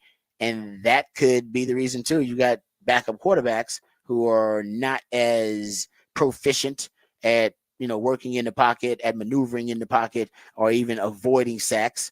And those guys are getting sacks. That could be a big part of it too. Could be O-line. Could be a combination of all those different factors. One of the things they really can't figure out is, why is the sack rate increasing every year when it theoretically probably should be dropping, the sack rates? Because the quick game, balls coming out faster, right? Balls coming out quicker. Quarterbacks are more mobile than they've ever been. So why are the sack rates rising? Those are all things that should keep the sack rates down or decrease them, but they're still rising. So I think it's O-lineman probably starts with the O-line, probably starts with quarterback injuries. Another big part of it is probably some of the quarterbacks who are really mobile have that advanced elite mobility. There are times where, there's self sacks where they kind of run into pressure. Yeah. So Mobility does not necessarily equal less sacks, because mobility sometimes equals I'll hold the ball longer and then I'll just run for it. But even if you lose 1 yard, it's still a sack. So even if you get out it's still a sack. Or if you run out of bounds a yard behind the line of scrimmage, that's still a sack. So the numbers will go up a little bit. Sometimes those sacks aren't as deadly, but then sometimes you get a mobile quarterback who decides to run back 25 yards to try and get the ball out and doesn't. So I'm sure there's somewhat of an equaling out as well. But I think that the mobility is not necessarily the same key of, well, as soon as they feel pressure, they just run forward and pick up 10 yards, as much as they, back up and then look to throw and look downfield and try to extend the play and run around. Believe they can get out of it always, which will allow, with no fear of it, you sometimes get caught up a little bit more. Yep. And I would like to see how many of these sacks are attributed to backup, since you've had, in terms of quarterback injuries, you've had 66 and 68 starts for quarterbacks in the last 2 years. Those are records. So I'd like to see how many of backups, how many of those sacks throughout the season, what percentage of them are to quarterbacks who are not starters, non-starters at the quarterback position.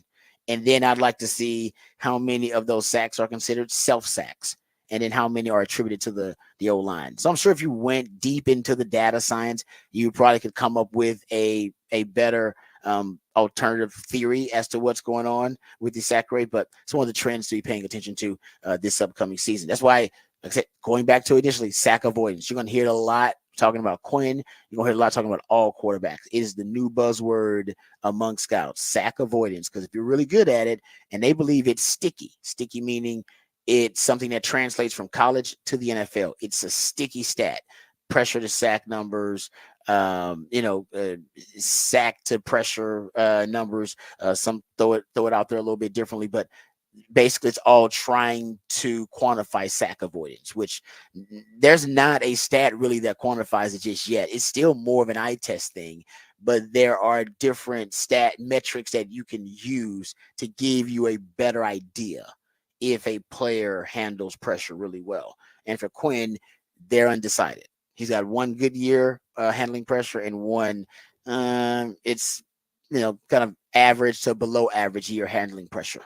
So this is going to be a big year to see how he does, and if he does really well, and they'll say he's good at sack avoidance. Right now, they think he's somewhat inconsistent with avoiding pressure and sacks. All right, there you go. So that's some NFL discussion. We come back. We'll have what the facts, what the stats on the other side, right here on the Rodcast, featuring Patrick Davis and Lifetime Longhorn Rod Babers coming back on the other side.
All right, welcome back to the Rodcast. Time for what the facts, what the stats here on the show. I got one related to the Hall of Fame game for all of you, the folks out there who like to participate in the gambling activities, like to wager a little bit. So this comes from Action Network.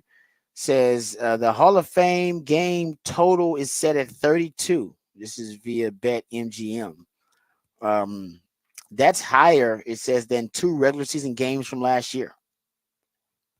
So a preseason game has a higher overall total than two games, regular season games from last season. Jets Patriots week 18 was a 28.5 total from Vegas for BetMGM, and the Patriots Steelers in week 14, 31 was the total there. So I don't know. Either this is a preseason game where they're expecting a lot of points to be scored, more than normal during a preseason game, or those were two abysmal offenses that Vegas was predicting during the regular season in week 18 and 14. And yeah, the Patriots are the common denominator there. Patriots and the Jets, and then the Patriots and the Steelers. Steelers offense was, I guess they fired their OC, so the offense was pretty bad. Jets offense without Aaron Rodgers was pitiful, and the Patriots offense was among the worst in the NFL too. So There you go. In a nutshell, that's how I think. That's Man. more of a statement and indictment on the Patriots offense and the Steelers and the Jets offenses than it is about the preseason game. Man, that is, I cannot imagine trying to set the line for a game where you're like, I've never even heard of these people that are going to be playing this game. We're talking about practice squad guys, How do and they know? Yeah, and they're trying to predict how they're going to play against other practice squad guys. You have no idea what they're going to show or not. Isn't the new kickoff rule too? Kickoff return I believe rule? so. I believe so. Yeah. Yes. So you never know how that's going to play a role. That can give you an easy score right there. Who knows? You know what I mean? Yeah. That could be actually that might be what make it worth watching. Just that alone, just to see the strategy and to see how it looks. Yeah. I just just want to see people finally. I've seen so many posts recently of people doing the clickbait or the engagement bait of posting the new kickoff rules, but only including the onside kick part. I know, and it's like, guys, we're not even gonna get there. Like it's gonna be so rare. But it's like onside kicks are already super rare. Yeah, And then onside kicks before the fourth quarter are even more rare. They're usually it's such a non-factor, but they only posted that, and then people are just losing their minds. I know. And then where's my football? Where's the football I love? I don't CTE. Let them die. We don't care. Like, come on, man. Like, and also they're trying to make the game more interesting, but all these people left everything out. So I just want to see. I want people to see it and then go, oh, the new kickoff rules weren't just they got rid of onside kicks. Yep, you're right about that. Because these people none of them never watched the XFL probably. So they never they didn't list kickoff. The other kickoff rules. None of these sites where they're posting this, they only said the onside kick rules. They didn't say also we're going to have these other rules. I know, but I think a lot of the real fans, they understood that it was a wholesale change to the kicker, not just addressing the onside thing. You're right. Yeah, I've seen those posts, and I'm like, okay, but it's that's y'all buried the lead. Yeah, this is the minor part of this. That's not the lead. Yeah, the lead is that they have changed the kickoff return to make it more pleasurable to watch, to make it more palatable for the fans. Yeah. So it's not a wasted play anymore. Yeah, so this is I can't wait to watch it. Your PSA reminder to always check online posts. Most of them are basically BS or leading you to believe one thing. They need to clickbait. The amount of fake quotes that I see online now is astonishing. Where like you see and they put it and you go, wow, do they say that? And you look up and you're like, I see that reported nowhere else. So it's like clearly it would be very much reported if somebody said something this intense I've seen that. No, I've seen that, and then they say something near it, and I'm like, but that's not what you put. Yeah, that's not what they said on the tweet, though. You didn't put that on the tweet. I see what. Yes, they implied something. You said that they said that. They didn't say that. If they said that, that'd be a bigger story. What they was didn't that? say that. The guy for the Mets who came out and said, I'm one of the worst team in the MLB, and everybody was like, oh, he said he's the worst team, and then they went back and like, oh, he didn't have his interpreter. He said he's the worst teammate in the MLB. That's what he said. He was putting it on himself, but by the time they realized what he said, he'd already been cut from the team. Yeah. No, it is. It does. I've done that before too. I'm like, ooh, that'd be a great story. And I'm glad I don't just read the headline. You have to go read the story and you go, oh, that's not what they said or meant at all. But you took it and spent it. And, yes. Okay. You got the click. You got a click. You got my click. You got me. You got me. So I'm with you on that. What the facts, what the stats. I got a couple of more here, actually. Matter of fact, we'll just get one because I know we're up against it here. Okay, so these are the numbers for the returning starters for the opponents for Texas. Power 4 only for the upcoming opponents for Texas this season. So Georgia has 15 starters returning. Crazy that this is going to be. Some people are saying this is Kirby Smart's best team. This guy's won back-to-back national titles, and they're saying, no, this is the best team he's had. This is going to be the deepest team he's had. Scary thought. And might be one of the most experienced, too, because they bring back 15 starters. Kentucky has 15 starters returning, guys. We might be sleeping on Kentucky. If Kentucky's quarterback situation, if it somehow resolves itself and they figure out quarterback, I know they got a transfer in there.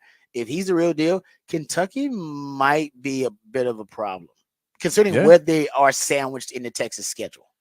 It's more about where they are in the schedule than Kentucky but they bring back a lot of veterans. They actually have one of the most experienced offensive lines in the No, they SEC were too. not a bad team last year. They weren't great, but they were not a bad team, and that's a lot of what you can say about the Big 12, and they gave us plenty of problems in the past. So that's true. Good point. Yeah, exactly. That's a great point. Florida, 14 starters returning. They're expected to have a bad year, and Billy Napier is expected to be on the hot seat and maybe kind of a lame duck coach, and he may be out by the time Texas plays because they play him later in the year. But they will have a lot of veterans returning. Texas A&M, 11 starters returning. A lot of those on the defensive side of the ball too, but including starter Connor Wigman, who we just talked about. Vanderbilt, who Texas plays, they have 9 starters returning. Not really worried about that. Arkansas, 9 starters returning for Arkansas too. Oklahoma, 8 starters returning for them. But Michigan, man, only 5 starters returning for Michigan. And Mississippi State, 2. That's it. It's a lot of inexperience from Mississippi State and from Michigan as well. But man, some of the opponents Texas will play in the SEC, Georgia, A&M, Florida, Kentucky, returning double-digit starters from last season. Texas returns 10 starters from last season, so they return a fair share. But in key spots, quarterback, 4 to 5 on the offensive line. That's important for Texas. All right, we come back. We'll get into speaking of Texas, into some Texas football conversation. Got a chance to go out to practice during the media window, watch some Texas Longhorns practice, their first practice of training camp, and I'll give you my thoughts on what I saw at the different positions. We'll get into that. We'll hear from Steve Sarkisian. We go behind the burnt orange curtain in his first media availability of training camp, and we'll hear what the head coach had to say as well. All of that and more right here on the Rodcast featuring Patrick Davis on Lifetime Longhorn. Rod Babers coming back on the horn.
Welcome back to the Rodcast. It is a new theme Thursday on the Rodcast. That's when my co-host, the Idealionaire Patrick Davis, comes up with a creative theme that pays tribute to usually a celebrity or an anniversary, some special moment. And today it actually has two meanings. You have two tributes on a new theme Thursday. It is the gold is the theme for new theme Thursday. Gold because we are, of course, in the midst of the Olympics competing for the gold. So that is part of the meaning, but also the Hall of Fame game today will take place between the Bears and the Texans, and you will have the Hall of Fame basically the Hall of Fame celebration and tribute for the new class for the Hall of Fame, and they will be, of course, donning the gold jackets. So in honor of the Hall of Fame class that will get inducted this weekend, and also because of the gold medals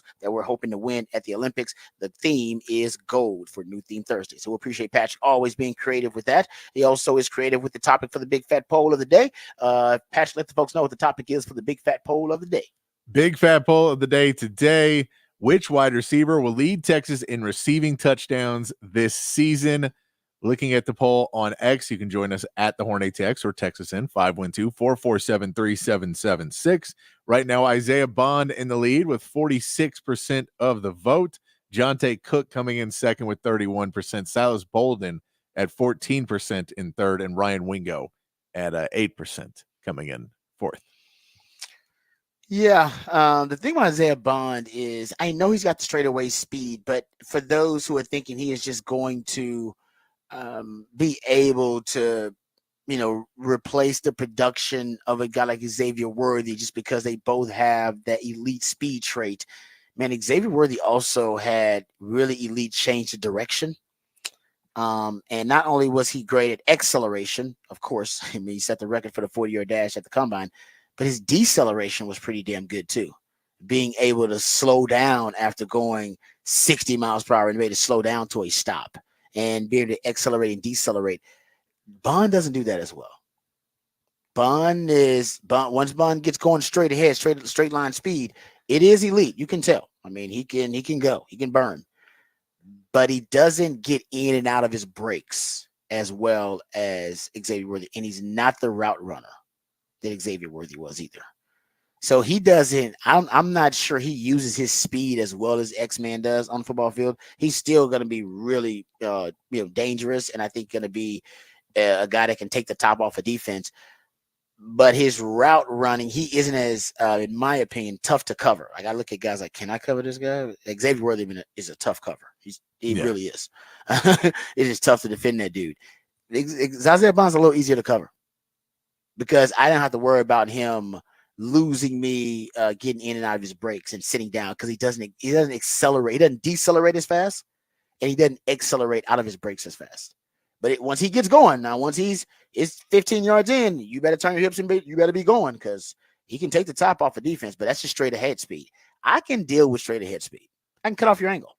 You ain't gonna run like a track star with me running right next to you, bumping you and elbowing you in the chest. You're just not gonna know. You're not. That's kind of your track star. You need to be running efficiently and using your arms. You ain't gonna be running like that with me downfield. So I can handle those kind of guys. The guys I can't handle are the guys who get in and out of their breaks so quickly. So I can't be running full speed. If I run full speed with Xavier Worthy, oh man, he's going to decelerate on me so quickly, break it down, and drop his hips and get in and out of that break so fast. He's going to lose me on the route. Yeah, I have to be very, very disciplined and very cognizant of watching his hips when he's running, and I can't be reading like his upper body language when he's getting in and out of breaks. I can do that with Isaiah Bond because it takes him a while to get in and out of the breaks. With Xavier Worthy, it takes no time. With Silas Bolden, he takes no time to get in and out of a break. Like when he puts his foot in the ground, it happens fast. Like really fast to get. And like I said, that with Bond is a little slower for that. So that's why he's not as effective as an X-Man with that speed. It's going to be different. Yeah. And so that's why, a lot of people are looking at him like, oh yeah, it's going to be him because he's got the speed. Not necessarily. Because think about it, Sark doesn't take the top off of defense as much as he used to. because he has curtailed that because they weren't successful converting those deep shots as much. Even with Xavier Worthy, he had the fastest human being in college football, and they were not good at throwing the deep ball. They were not good at it. Yeah. The connection between Xavier Worthy and Keon Ewers, they just started to figure it out like the last 6 games between those two. Like the last 6 or 7 games they play. Actually, when did the numbers, because I was, Quentin the deep ball, his last 7 starts, and I had to take away 2 of those from the games because remember Malik Jefferson started 2 games, or played in started 2 games, ended up playing in multiple games. So I took those out and I just did Quinn's last 7 starts, not the team. His last 7 starts, that's when he was near 40% on his passes, 20 yards or more down the field. Really started to figure it out, not just to X-Man, but just 20 yards or more down the field. And I think he started to figure out some things with the deep ball, but that just happened. So if he took that long to figure it out with X-Man, elite speed, and worked with him for 2 years, I'm not sure if that's going to automatically sync up with Isaiah Bond on a deep ball. Yeah.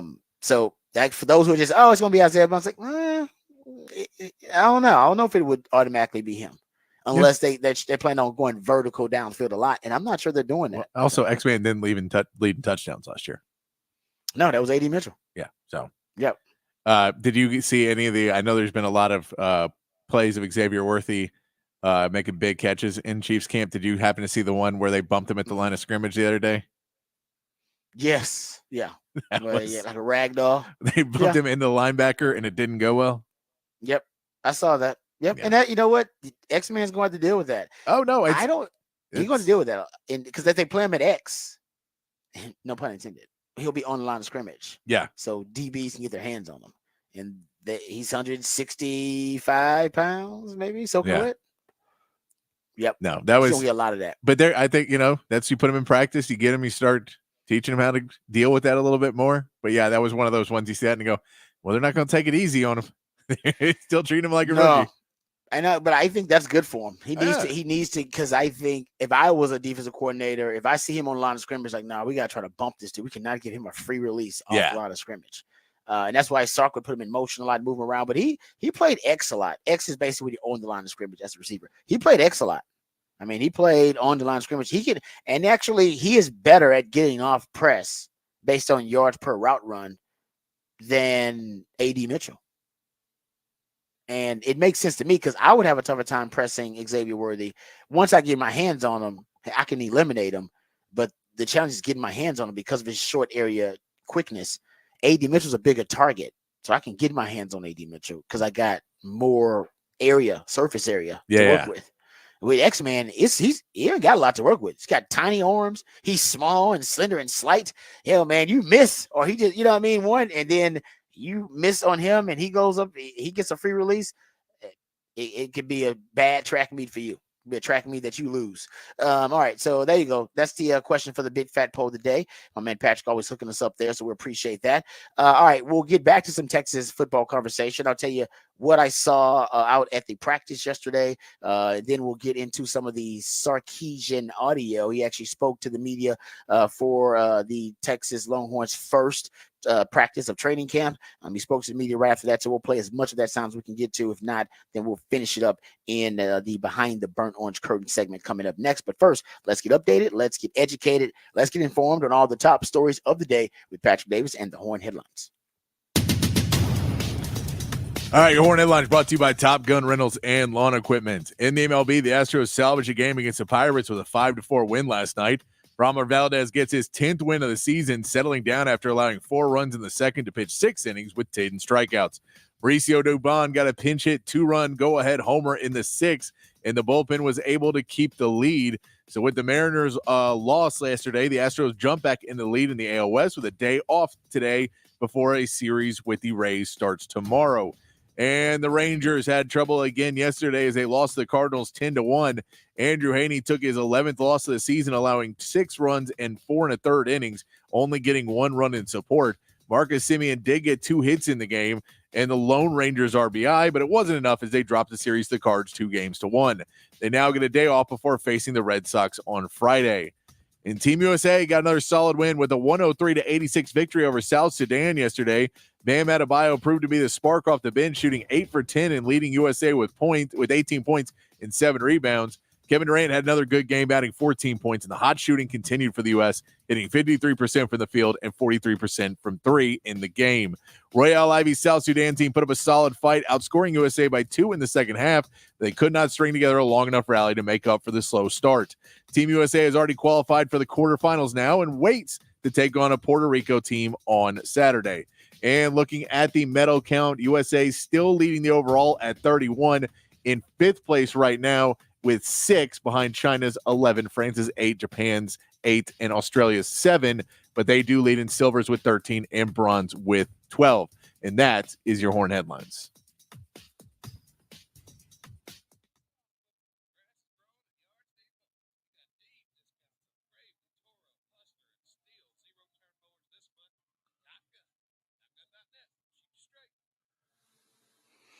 All right, Patrick, thank you for the Horn Headlines. Appreciate those. All right, let's get to some actual Texas football headlines. We'll talk about what I saw at practice, and we'll get to Steve Sarkisian and the media availability he had after practice.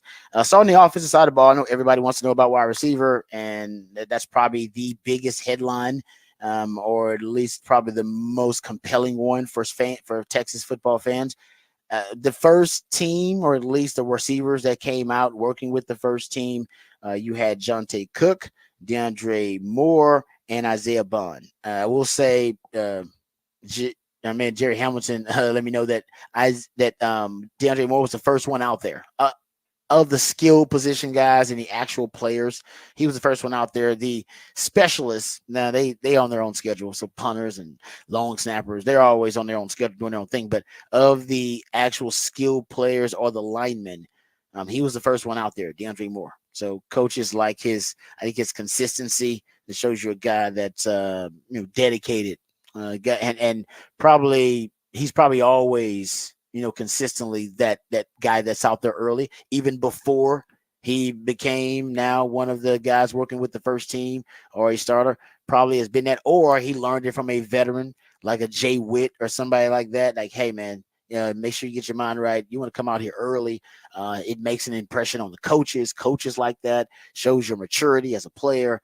So that's something coaches won't tell you about it much, but they know the guys that are out there early. And they like the guys that are out there. Our coaches want you to be early for everything, early for meetings, early for practice. He's one of those guys. The second team group of wide receivers, you could argue is more dynamic and maybe just as impressive as the first group. Brian Wingo physically is the most gifted of your wide receivers, has the best combination of physical traits. Matthew Golden might be the most consistent in terms of running the routes precisely the same way, same depth, the same tempo.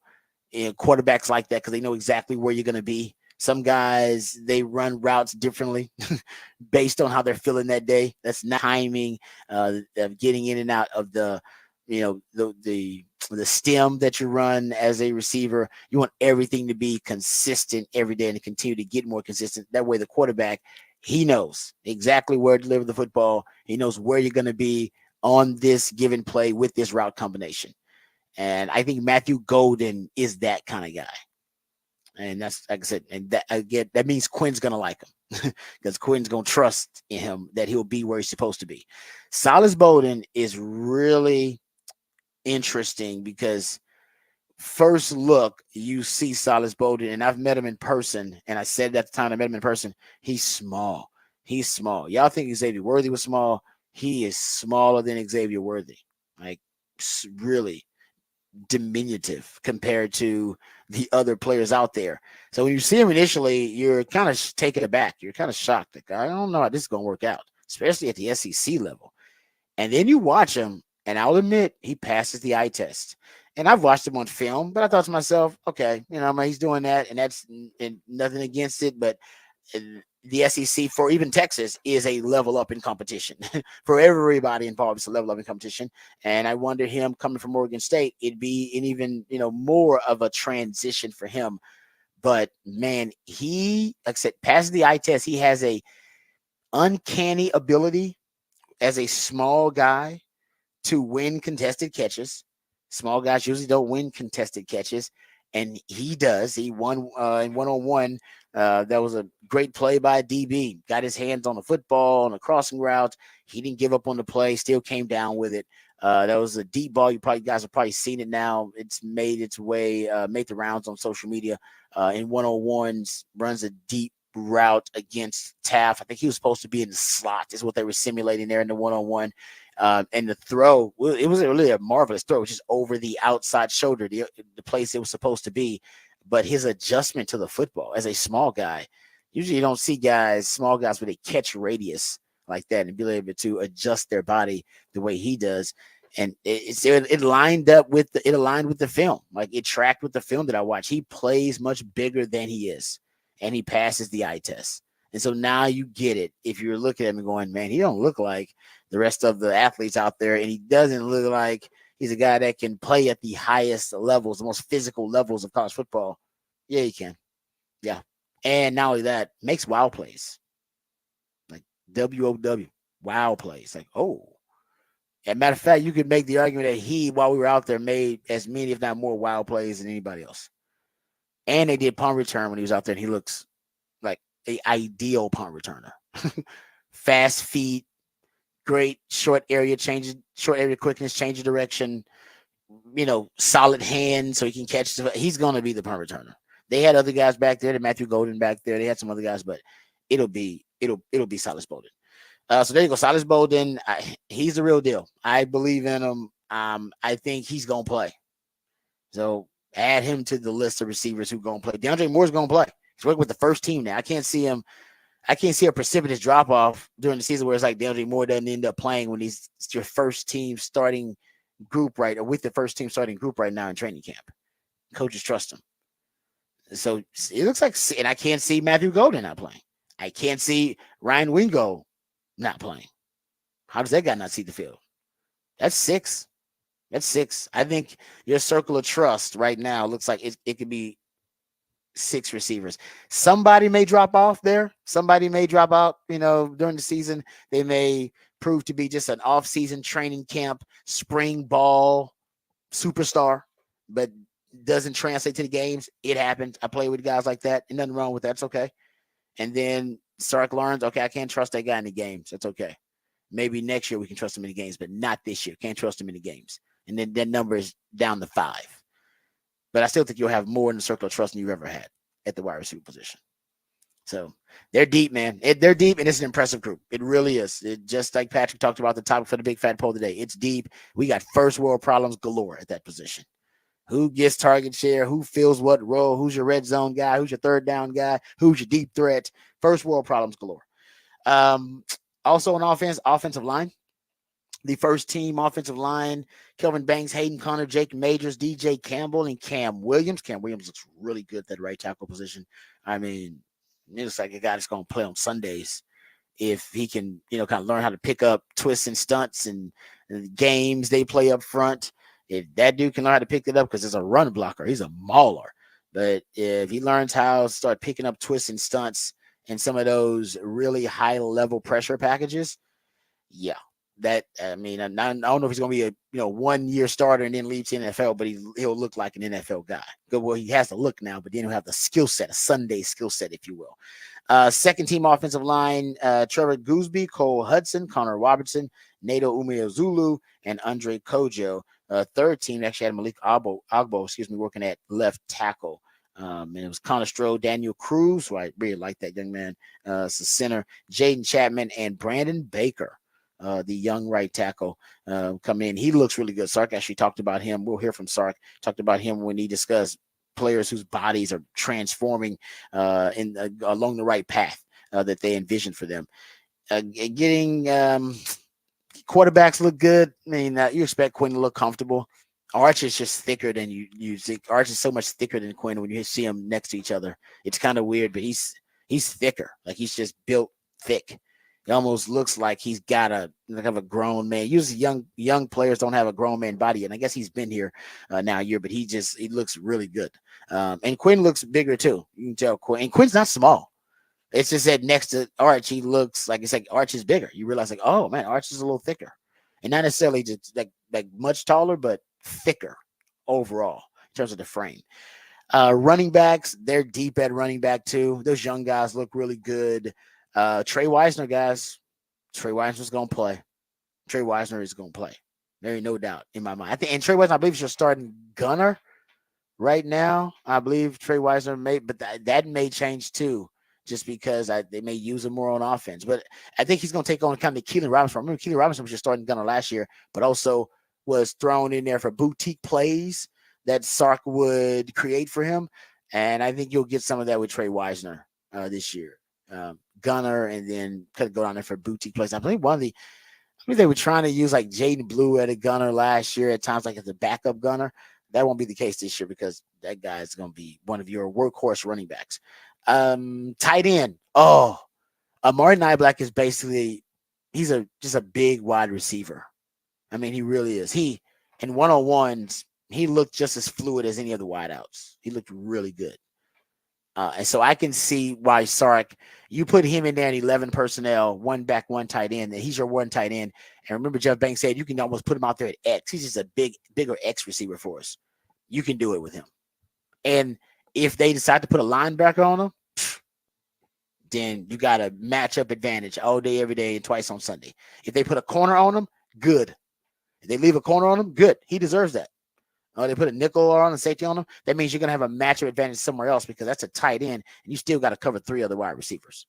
And you're going to do it with some subpar coverage defenders. If you put a corner on him, that's one of your best coverage defenders. That means somebody in the slot, one of those receivers, has another favorable matchup. So he'll help you engineer matchups.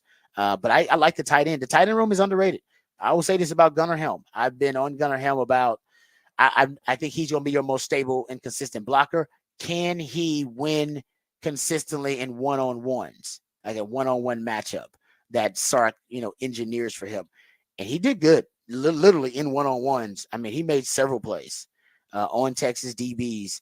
So if Gunnar Helm ends up being a guy that can win his fair share of one-on-one battles, I'll admit I was off about Gunnar Helm that he could end up being your guy because he can be the tight end that provides you with balance and makes you less predictable. I think Amari Niblack can end up making you predictable. I think when you end up tracking it, I track a lot of stuff. I bet the pass rate under Amari Niblack is going to be somewhere in 70-something%.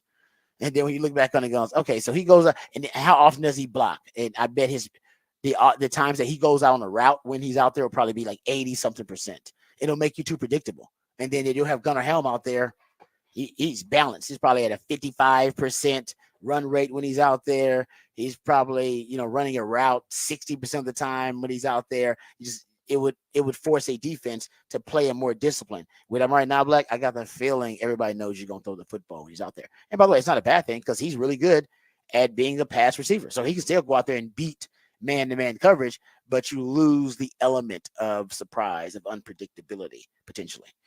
So that's about the offense. Defense, there was one story. I don't know why, but Jalen Gilbo was starting at nickel, and Gavin Holmes at one corner, Malik Muhammad at one corner, Taft at safety, and Derek Williams at safety. So Makuba and Jadae Barron didn't take snaps to the first team. Could be them trying my idea, which is when you rotate instead of wholesale rotations. How about lineup changes? How about different lineups that work more effective together? Kind of like basketball, instead of just number ones in, then the number twos in. No, how about a little, different mixing and matching with different skill sets to see which ones work best? Maybe that's what's going on. Maybe they just want to give Gilbo some more reps because we heard yesterday PK say, hey, Gilbo is ascending. And if Gilbo ascends and becomes starter ready, then we can do more things with Jadae Barron and move Jadae Barron around to corner or to safety if they need them. And maybe they're cross-training. Maybe they're just cross-training some guys. I'm not sure. Maybe, Makuba's got to earn it, that kind of thing. I'm not sure. Jadae Barron looked good, but I just noticed that Gilbo came out with that first team. Also, Scotty Hazelton, the new special assistant who was the Michigan State defensive coordinator, he was working in the drills exclusively with the nickelbacks, with the star position, I should say, the slot corners. They actually had the secondary divided up into 3 separate groups.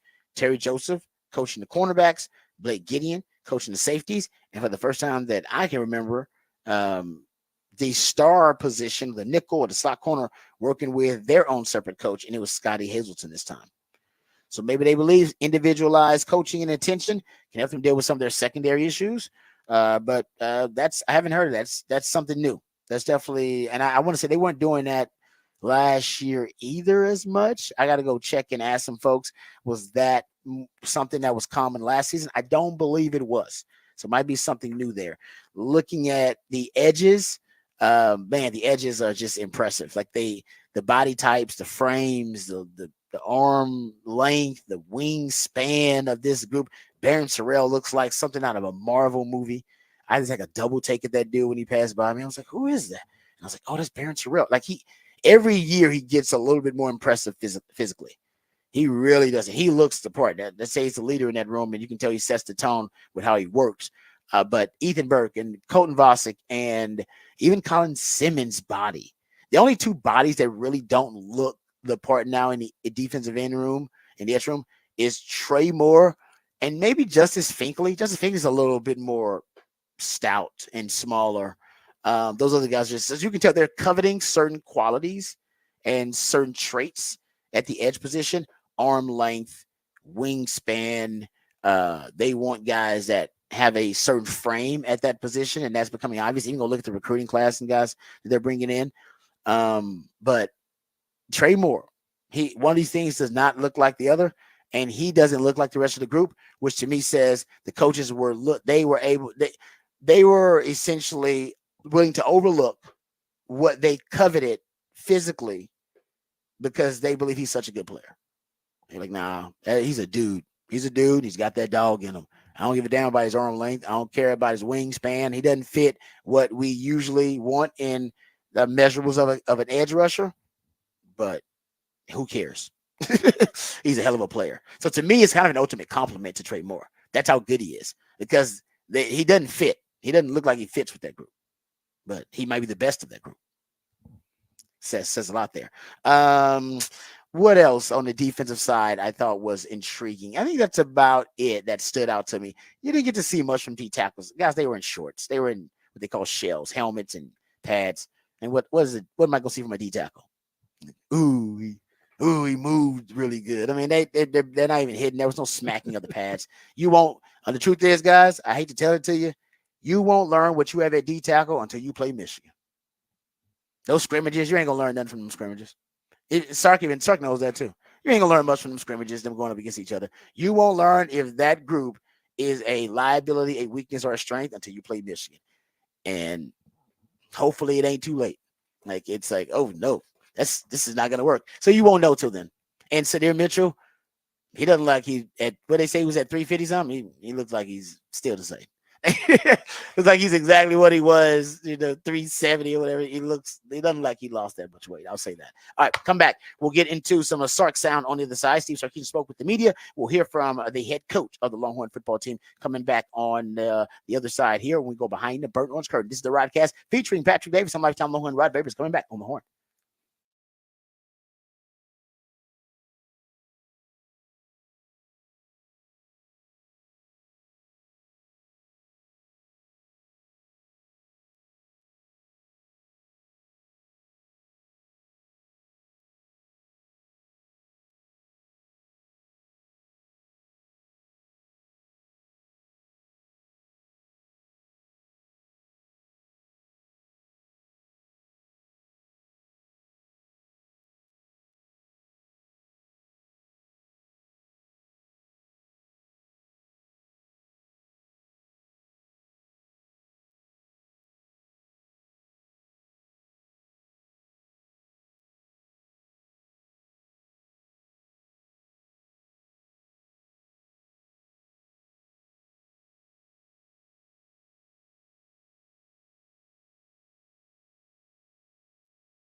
All right, welcome back to the Rodcast. I'm going to get to this Sark sound here.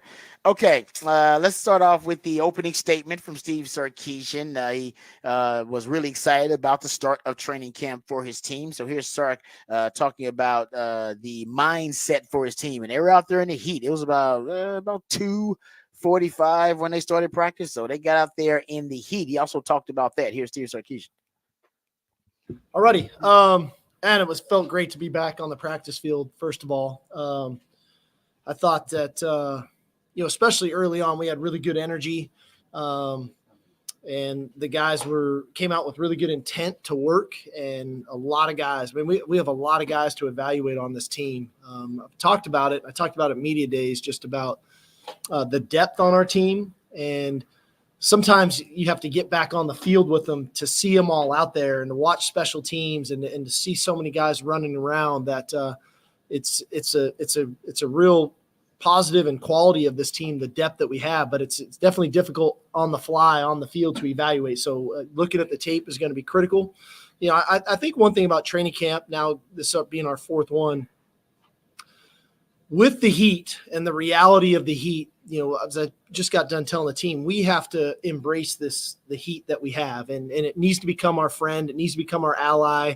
It needs to become something that we can lean into, because early in the season, that's the way it's going to be played. And from the first kick of the first game at 2:30 on August 31st, we're going to have to deal with those elements, and we need those elements to be a strength of ours.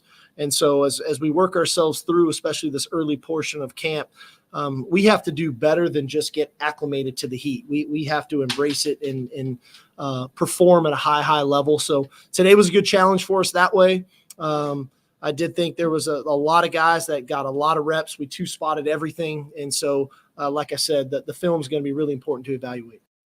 All right, let's start talking about the team embracing the heat. It is hard to do, but you definitely have to do it. Turn it into an advantage. It's going to be a disadvantage for your opponent. You know that, as long as it's not a disadvantage for you. He was also asked about the wide receivers. We talked about it. That's the biggest storyline, I think, in training camp right now. Here's Sark talking about the wide receivers and getting a guy's reps. He talked about two-spotting. He dropped that term in his opening statement. And that's getting everybody reps. Here's Sark breaking that down. Yeah, something we're doing right now. When we two-spot right now on one field, we have our ones and our threes. And on the other field, we have our twos and our fours. And that's intentional in a sense, because I want to see some of our younger players. I'm on the field with the ones and the threes. And so it's a little bit difficult for the first, 4 or 5 practices, because that's how we operate. It's going to be a little easier for me to answer that question when we'll shift then to ones and twos on one field and threes and fours on the other. And then I'll be able to see that rotation a little bit better, but we have time for that. The guys that I saw, I thought, looked really good. The guys that are on our field. So again, I didn't see half of that group because they were on the other field, but just in individual routes. And, again, day one install, they know it pretty well. I thought they all were confident. They played fast. Right, that's Sark talking about how he believes the wide receivers played. They did look good. I told you that last segment. He was also asked what questions he's looking to answer, what possible concerns he wants to address during this training camp. Here's what Steve Sarkisian had to say. A ton. You always do. Every year you go into camp and I try to take nothing for granted. You try to let things play out the way that they do, and then you start to figure out as you go the strengths of your team, and then start pouring into the strengths of the team. Clearly, we've got some real depth on the offensive line, which is encouraging. I've been very impressed with our first 3 runners and our ability to run the football, and that's something we love to hang our hat on. And obviously, anytime you have a veteran quarterback, he did some things today, Quinn did, that you could feel a guy who's in his 3rd year in our system in what he did. And that is helpful for a group of new receivers, even though, a lot of those guys, 3 of them have a ton of experience. And so that side on the offense, I think defensively, I feel like we're faster. First glimpse of that, especially from an edge perspective, and then second level with our backers and our star, and then even into the back end. We've got real speed back there, and so those are positives too. Naturally, when you have new faces, I don't want to call them concerns, but I need to learn them, right? I need to learn Bill Norton. I need to learn, Jermaine. I need to learn Silas. Some of these guys that you need to get a feel for, and then finding that right combination. As I said, a year ago, we probably weren't as deep of a team as we are this year. Now, we had some real front line players, at wide receiver and on the interior defensive line, naturally, and they're on in the NFL and doing their thing. But I do think at both of those two positions, we probably have more depth than we had a year ago. And so probably one of my bigger challenges is going to be just that. How do we find that right rotation to utilize that depth? And that's something that is a little bit different for us from where we've been the previous 3 years. But that doesn't mean that we won't get it right. It's going to take us a little bit of time. All right, let's start talking about the many things he wants to address during training camp here. He was also asked about the players who are transforming their bodies and who looks very different, right? Who looks like they have been working the hardest this offseason to add the weight, to transform their appearance and their frame. Here's what Sark had to say. Two guys that I just saw right now that I was just mentioning to him coming off the field that come to mind because I just said it to him was Brandon Baker and T'Anthony Smith. I asked T'Anthony, how much weight have you put on since you got here? He said a little over 20 pounds. I mean, and he looks really, really good for a guy coming in from Jasper mid-year to where he is now. And it shows. He's playing really good football. Brandon looks great. And there's a bunch of guys I could touch on. But those two guys stood out to me most notably because I saw him right there coming off the field. They both look really – I think Jade looks really good too. I think he's put on good weight. He looks physical. His is definitely noticeable as well. All right, let's start talking about the players who've put on some weight, look a little bit different. He also talked about the wide receivers a little bit after that cut and said that all those guys have been working really hard to gain the right kind of weight. But speaking of wide receivers, Silas Bowden. I don't know if Silas Bowden's gaining any weight at all. He just got here post-spring, and he is small. Like I told you guys, he is tiny, smaller than Xavier Worthy, but he passes the eye test. Here is Sark talking about Silas Bowden and, his – unique, diminutive stature, and yet how that does not hold him back from being a hell of a player. Well, I think he's fearless, first of all. A lot of those guys that aren't the biggest players, I think of like a Steve Smith, right, who was a fearless receiver, at Utah and in the NFL. Silas is fearless. He's not afraid to do any of the dirty work.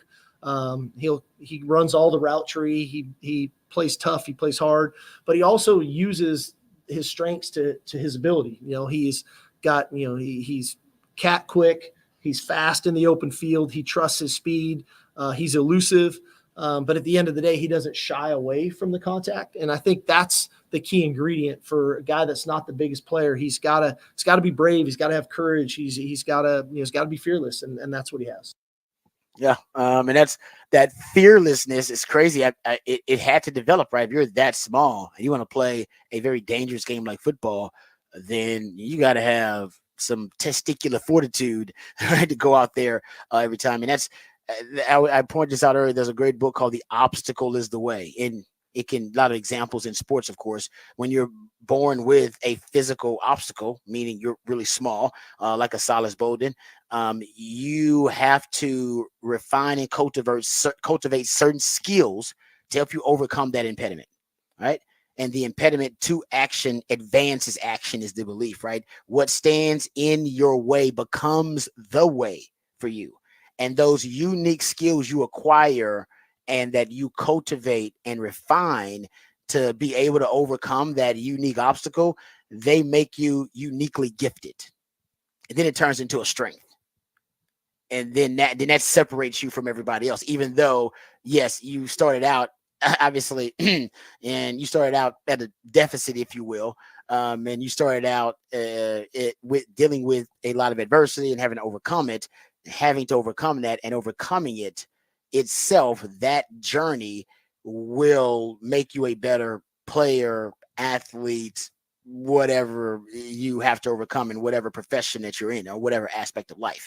That's the belief. I think the book is called The Obstacle is the Way. It's a really good book, actually. But my point is that's Silas Bolden. So that the reason that a kind of guy that's that small can get to this level of play is because to overcome that diminutive stature in a very physical game like football, he's had to develop some very unique skills to do it. And now he's uniquely gifted because of that. Speaking of unique gifts, the nickelback, you got to have some unique gifts to place the star position. And Sark was asked about, hey, I saw that you had Scotty Hazelton coaching the star position separate than the corners and the safeties. Here's how Sark addressed that question. Yeah, it was helpful for us that way. Obviously, with Blake Gideon working with the safeties and Terry working with the corners, and Scotty now with them passing that rule where everybody can coach, it was just a really easy transition for us to get a guy with his experience to coach that one position. You know, we had an analyst last year work with him a fair amount in Henry Fernandez, and having Scotty now with his expertise and experience is a huge advantage for us. Like that. He was also asked about the headset communication, which Sark revealed he was using in practice while we were there. We used it today too. You just couldn't hear me. Defense too. Yes, we used it on both sides of the ball. Who were the thing on defense? We used a variety of players today, and that's something that's going to be a little bit of a work in progress. You know, and we've talked to a lot of different teams around the country. We've talked to teams in the NFL, and you know, college football is different than the NFL. You know, the huddling in the NFL is drastically different than the no huddle aspect of college football. And then it's the type of offense that you're playing. You know, week one, we're going to play an air raid team in Colorado State, and they're going to go fast, and they're going to take big splits, and they're going to throw the ball God knows how many times. It's going to be hot, and it's going to be one of the longer days of your guys' lives that Saturday. The very next week, we're going to go play Michigan, who might line up with 7, 8, 9 offensive linemen. And now who's then communicating? And so we're actually training multiple players at multiple position groups predicated on the style of offense that we're playing, that who's best suited for that game to be the guy that's getting the call that can communicate to the other guys on the field. It's interesting about defense. They still really haven't zeroed in on who's going to be wearing that green dot on defense. Punt return is also something that came up. Here is Sark talking about the punt return and the punt returners potentially who are going to be taking that spot this year. Well, first of all, who catches the ball the best? You know, that one of the keys in punt return is, you know, making sure that we possess the ball when the play's done. And, you know, we're a very aggressive group in punt return. We like to go after kicks, but we also feel like we can be a really explosive return team. We got there last year. We think we can get there quicker this year. And those guys are very talented. Silas is a heck of a returner. Matt Golden is a really good returner. You know, Isaiah Bond, his ability to do it. And Jonte is, we really worked hard with him a year ago because he's such a sure-handed guy. They're all a little bit different. And some of it might be predicated on the type of punter that we're playing. You know, the NFL style, who's hitting it deep and far, compared to kind of the rugby roll kick guy that's rolling the ball on the ground, or do we just want to possess the ball? So I think we're just trying to groom them all.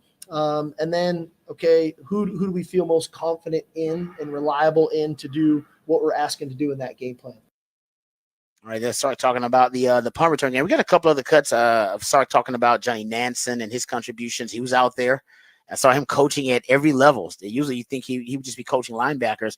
I saw him coaching up the D-line, some coaching up guys on the back end, secondary. So he was very active out there coaching. And also there's a cut of Sark talking about the tight ends. Which I think is really important. He just says tight end is the second most important position in his offense behind quarterback. So we'll see what Sark has to say about the tight end position. So we'll get into that. We'll play those in the 9 o'clock. We got to get to the break here, and we come back. We'll get into off the record. We have some wacky, wild stories from the sports world, sometimes beyond the sports world. We'll get into that coming up next, right here on the Rodcast featuring Patrick Davis. I'm Lifetime Local and Rod Babers coming back on the horn.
All right, welcome back to the Rodcast. It's time for a little off the record.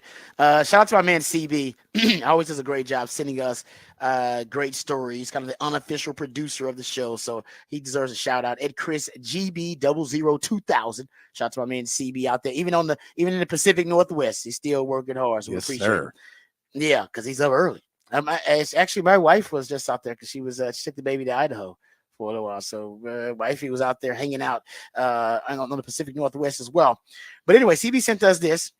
It is a new Lamborghini promotion ad commercial for, and I'm assuming 2 NIL deals that have been struck with 2 Longhorn football players with Lamborghini, Michael Taft and Isaiah Bond.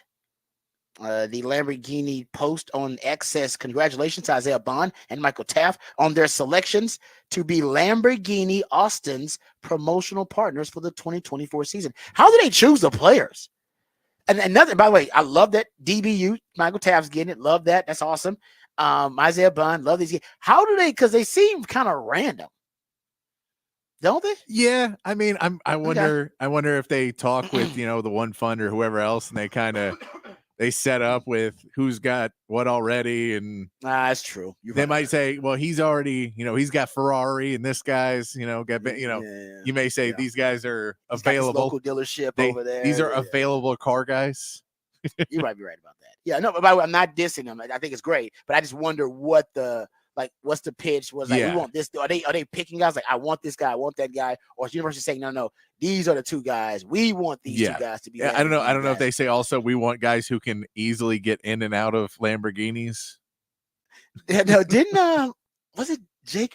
One of their linemen. I thought it was Jake Majors. Yeah. I thought it was Jake Majors that had like a. I'm with you. Like, how did Jake Majors get in and out of that Lambo? Maybe he's got like a truck though. Maybe he's got the truck. Yeah, maybe he's got the bigger one.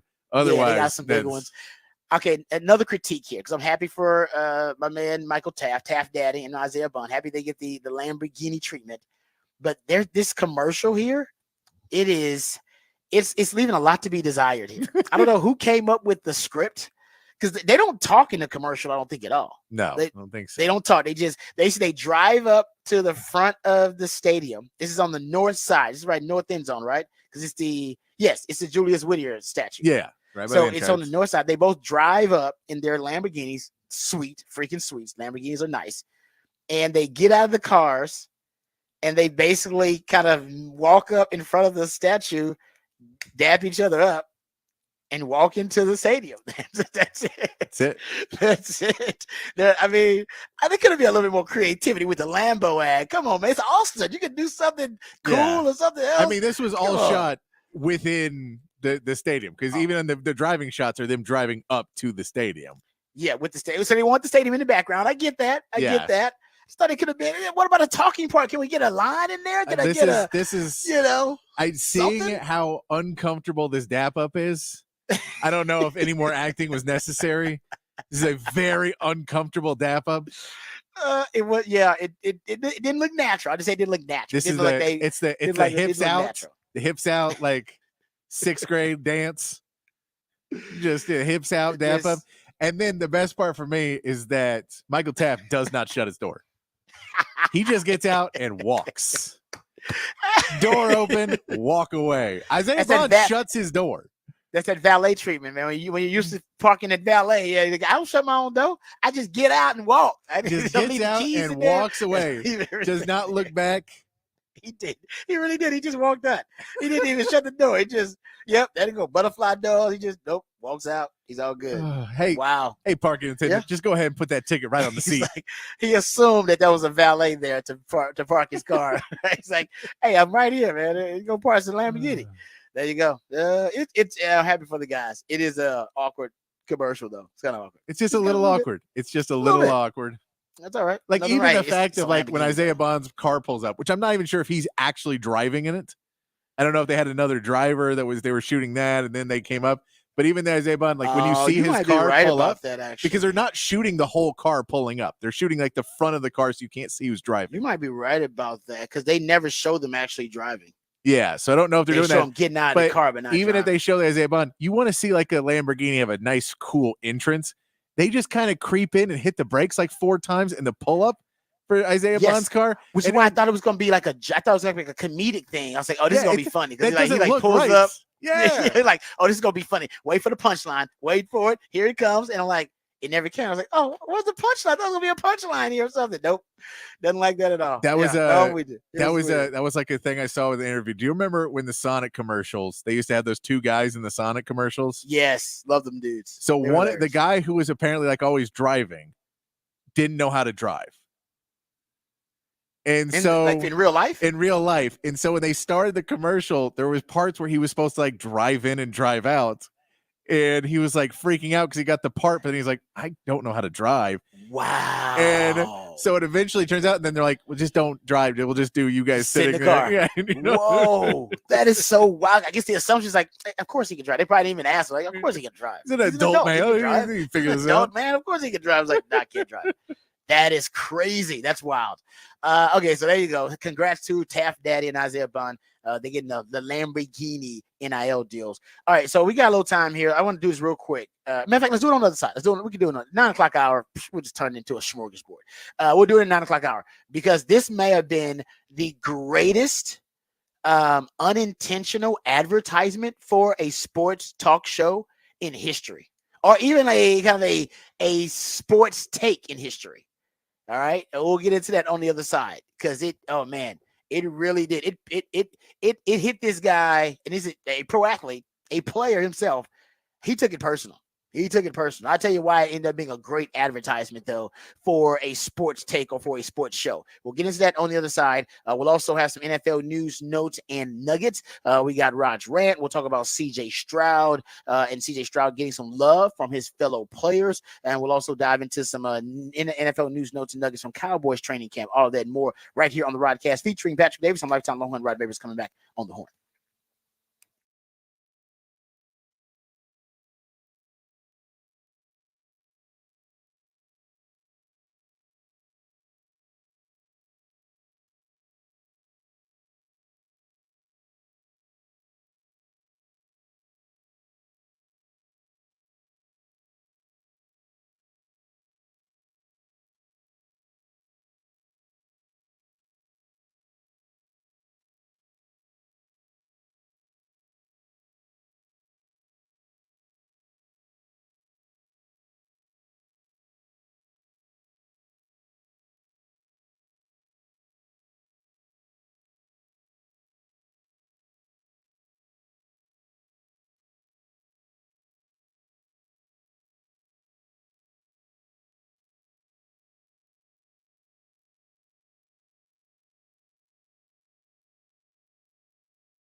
Mm.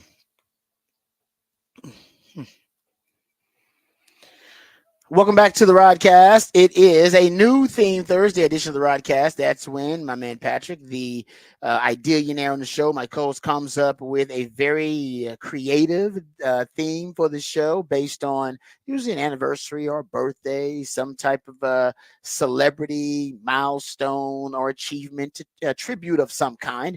Well, today's new theme Thursday, the theme is gold, and it's a double meaning for gold because we're obviously rooting for gold and also competing for gold in the Olympics. And also because you have the Hall of Fame game happening tonight between the Chicago Bears and the Houston Texans. And you will have the Hall of Fame, the new Hall of Fame class. They will be inducted into the Hall of Fame, and they're celebrating them tonight. They'll all be wearing their gold jackets. So that also is a reason the theme for New Theme Thursday is gold. So we appreciate Patrick hooking us up. Appreciate all his creativity and hard work. We also appreciate him coming up with the topic for the big fat poll of the day, which is posted now on X. You can go check that out at the Horn ATX. What's the topic, Patrick, for the big fat poll of the day? Big fat poll of the day today. Which wide receiver will lead Texas in receiving touchdowns this season? Right now, Isaiah Bond still got the lead at 43%, 28% to Jonte Cook.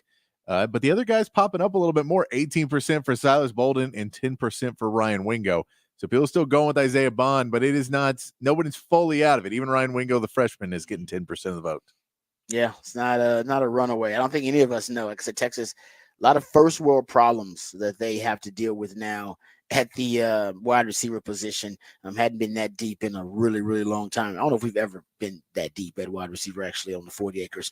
All right, so there you go. Check that out. The topic for the big fat poll today. We didn't finish all the Sark sounds, so we'll get to the rest of the Sark sound. Got about 3 more cuts that we'll get to. We'll get to that if we can't get into it this segment, and we'll throw it into Rod's rant in the next segment. We also want to get to some trash talk. The Aggies are already talking a little bit of trash, maybe even unintentionally. We'll get to that too. CJ Stroud getting some love from the players in the player rankings, top 100 player rankings voted on by the players, and we'll dive into that too coming up here in this hour. And we'll talk about pass rush and sacks in the NFL. There's a bit of a trend, a really kind of a tricky trend in the NFL as it relates to sacks and sack rate. And we'll talk about that a little bit. And of course, you got the Hall of Fame game tonight. No starters, no CJ Stroud, no starting quarterbacks, and no big money guys, right? You won't have any big money playing in the preseason. That's basically how I should say it from now on. No big money is going to play. None of the important starters are going to play for either side. So it'll be kind of a showcase of a lot of guys, Jags like Rod B, just guys trying to make the team. But hey, football is football. Don't look a gift horse in the mouth. So we'll talk. I will tell about you this too. The big one for me watching that game is the kickoff rule. I want to see that in action in the NFL. Yeah, I do. I agree. The thing I want to see it in action. The thing about I don't necessarily think you're gonna see it increase kickoff returns. Of course, they want to get rid of so many touchbacks. Yeah. But the beauty of it is when they start putting elite athletes back there. Oh yeah, NFL guys are great, but these are still, like I said, they're just Jags. There are some teams that are deciding they're gonna put some of their big money elite athletes back there, and the reason the kickoff return started to fade is because teams stopped putting their elite athletes back there. Because it was the most dangerous play in football. And they figured, all right, first of all, I'm not going to put my great athlete back there because I don't want him getting, mollywopped out there and getting knocked out of a game and getting a concussion. And then overall after that, it was just considered so dangerous. I don't even want to return it at all. It's too dangerous of a play. I don't want anybody returning touchbacks at last Super Bowl, all touchbacks. So you're right. You will see improvement in the return game, but you'll really see in the regular season when teams start putting starting caliber players back there. And going, no, we want we really need some really good field position for this potential game-winning drive or a 2-minute drive. So no, let's put Tyreek Hill back there. Go back. We don't usually put Tyreek back there, but Tyreek, go back there this one time. You're gonna start getting some stuff like that situationally. That's gonna be really exciting. Yeah, but you're right. I think that I'm with you. That's the number one thing I want to look for. How it looks, the strategy of it. Yeah, I just want to kind of see teams give their first look of it in the NFL, and then seeing Andre Johnson and Mike Michael being honored will be nice tonight to watch as well. Yep. Steve, I'm sure Steve Bam Bam McMichael will have representation out there of some kind. So it's a really big night for him and his family. And you're right, for the Houston Texans, I mean, this is your first inductee. Yeah. Right. The Texans haven't had one. I mean, they're not old enough as an organization to have it. Right. JJ No. Watt will go. JJ Watt will I go. mean, he'll be, first ballot whenever he goes. But as a Texan, this is your first. Yeah. No, it'll It's be big. big. I know the Astros. They should do something really special. I mean, that's your first. They should do something really cool. I Yeah. don't know what they're doing, but they should do something really cool. I know the Astros did a bobblehead night for Andre Johnson Oh, this that's week. cool. They did that. Yeah, I saw. I think I did see him out there. I just saw some of those pictures. Which I saw. Man, I wanted one of those bobbleheads. Damn it! Should have told somebody. I wish I would have known that was going on. I told somebody to give me one. Get you one of those. The Astros bobblehead I saw that they did that I didn't realize happened, and then apparently it sold out immediately. I didn't realize they did DJ Screw bobbleheads for the Astros this year. Oh, I bet those are collector's items. But I think they just sold them. I don't think they gave them out. But they just sold them with like the old school jersey and all that. Yeah. Do they still sell them? I would love a DJ. I think you have to go on eBay or somewhere else now. I think they've sold out. Be like a fit. That probably $500 for a DJ Screw bobblehead. I'm not paying that. But that is a great idea. I'm with you on that. That's damn. I didn't even know that. I wish I'd have known that. I need to put an alert on my phone for Astros bobbleheads. Yeah, they did a whole clothing line and everything for DJ Screw this year. That makes sense. Yeah, I mean he's that popular in H-Town. I mean he's an iconic, or was, I should say, an iconic figure in H-Town. All right, there you go. So we got a lot of different topics that we're going to throw out there for the 9 o'clock hour. So let's get to it. First, let's get updated, educated, and informed on all the top stories of the day with Patrick Davis and the Horn Headlines. Then we'll come back and we'll dive into some NFL news, notes, and nuggets. But first, the Horn Headlines with Patrick Davis. All right, your Horn Headlines brought to you by Top Gun Rentals and Lawn Equipment. In the MLB, the Astros salvage a game against the Pirates with a 5-4 win last night. Framber Valdez gets his 10th win of the season, settling down after allowing 4 runs in the second to pitch 6 innings with 10 strikeouts. Mauricio Dubon got a pinch hit 2-run go-ahead homer in the 6th, and the bullpen was able to hold to keep the lead. So with a Mariners loss, the Astros jump right back into the lead in the AL West with a day off today before a series with the Rays start on Friday. And the Rangers had trouble again yesterday as they lost the Cardinals 10-1. Andrew Haney took his 11th loss of the season, allowing 6 runs in 4 1/3 innings, only getting 1 run in support. Marcus Semien did get 2 hits in the game and the Lone Rangers RBI, but it wasn't enough. They dropped the series to the Cards 2-1. They now get a day off before facing the Red Sox on Friday. And Team USA got another solid win with a 103-86 victory over South Sudan yesterday. Bam Adebayo proved to be the spark off the bench, shooting 8 for 10 and leading USA with 18 points and 7 rebounds. Kevin Durant had another good game, adding 14 points, and the hot shooting continued for the U.S., hitting 53% from the field and 43% from 3 in the game. Royale Ivy's South Sudan team put up a solid fight, outscoring USA by 2 in the second half, but they could never string together a long enough rally to make up for the slow start. Team USA has already qualified for the quarterfinals and now waits to take on Puerto Rico on Saturday. And looking at the medal count, the USA still holding the total medal lead at 31. They are at 6 total, tied for 5th behind China's 11 is currently in the lead. France has 8 along with Japan, and it's 7 for Australia. But they do have the lead in silvers with 13 and bronze with 12, with more medals being given out later today. And that is your Horn Headlines. All right, thank you, Patrick, for the Horn Headlines. Appreciate those as always. All right, let's get to some of the other headlines. I saw the players who are voting on the top 100 ranking voted on by the players, and that was being released, and I believe now they're done with the list.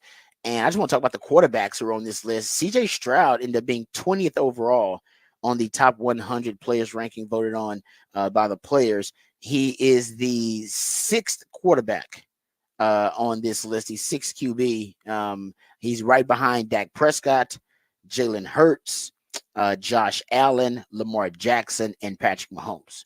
So the players got him as a top 10 QB. And then remember when we looked at the Jeremy Fowler survey, remember they surveyed execs and coaches and scouts, asking them who are the best top 10 players at every position. They had CJ Stroud as number 7, the 7th ranked quarterback on their list. So just looking at quarterback rankings, and these quarterbacks are a little different. They basically have him as 7th. They had Dak at 10th. I think that was a little disrespectful. But there's CJ Stroud at 7th. So the players and the scouts, execs, and coaches, the guys behind the scenes, They believe that CJ Stroud is on the cusp of being a top 5 quarterback, basically. That he's right on the cusp of being a top 5 QB. And and I think the players' ratings, they do them every year. So I think in the players' minds, they're ranking based on annual performance. And I do think in the exec scouts and coaches' mind, they're just ranking based on who I think is the best. So I do think they have, because they got Joe Burrow, the players do. They got him as 39th overall, but they got him behind Tua at 36. So they got him behind Tua. Look at the quarterbacks they got him behind. They got Joe Burrow behind Tua and Jordan Love and Brock Purdy. Yeah. That don't make no sense. See, as I'm saying, I think, and by the way, I still wouldn't do it. Even if I'm looking at it from annually, I'm still not going to put Brock Purdy ahead of Joe Burrow and put Tua ahead of Joe Burrow. No, the players are weird.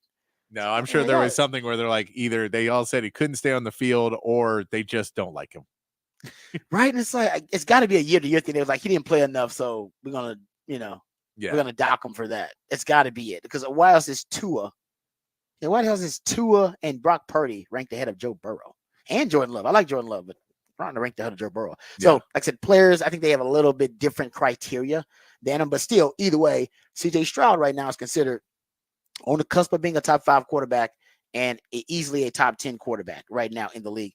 So the question, I guess, you kind of throw out there is, for CJ Stroud, where after this season is over, does he ascend, or are we talking about does he kind of stay? I'll say plateau, because I hope he still continues to improve as a player. But in terms of his ranking and status after this season, are we saying, oh man, CJ Stroud, he took a leap and now he's firmly a top 5 quarterback?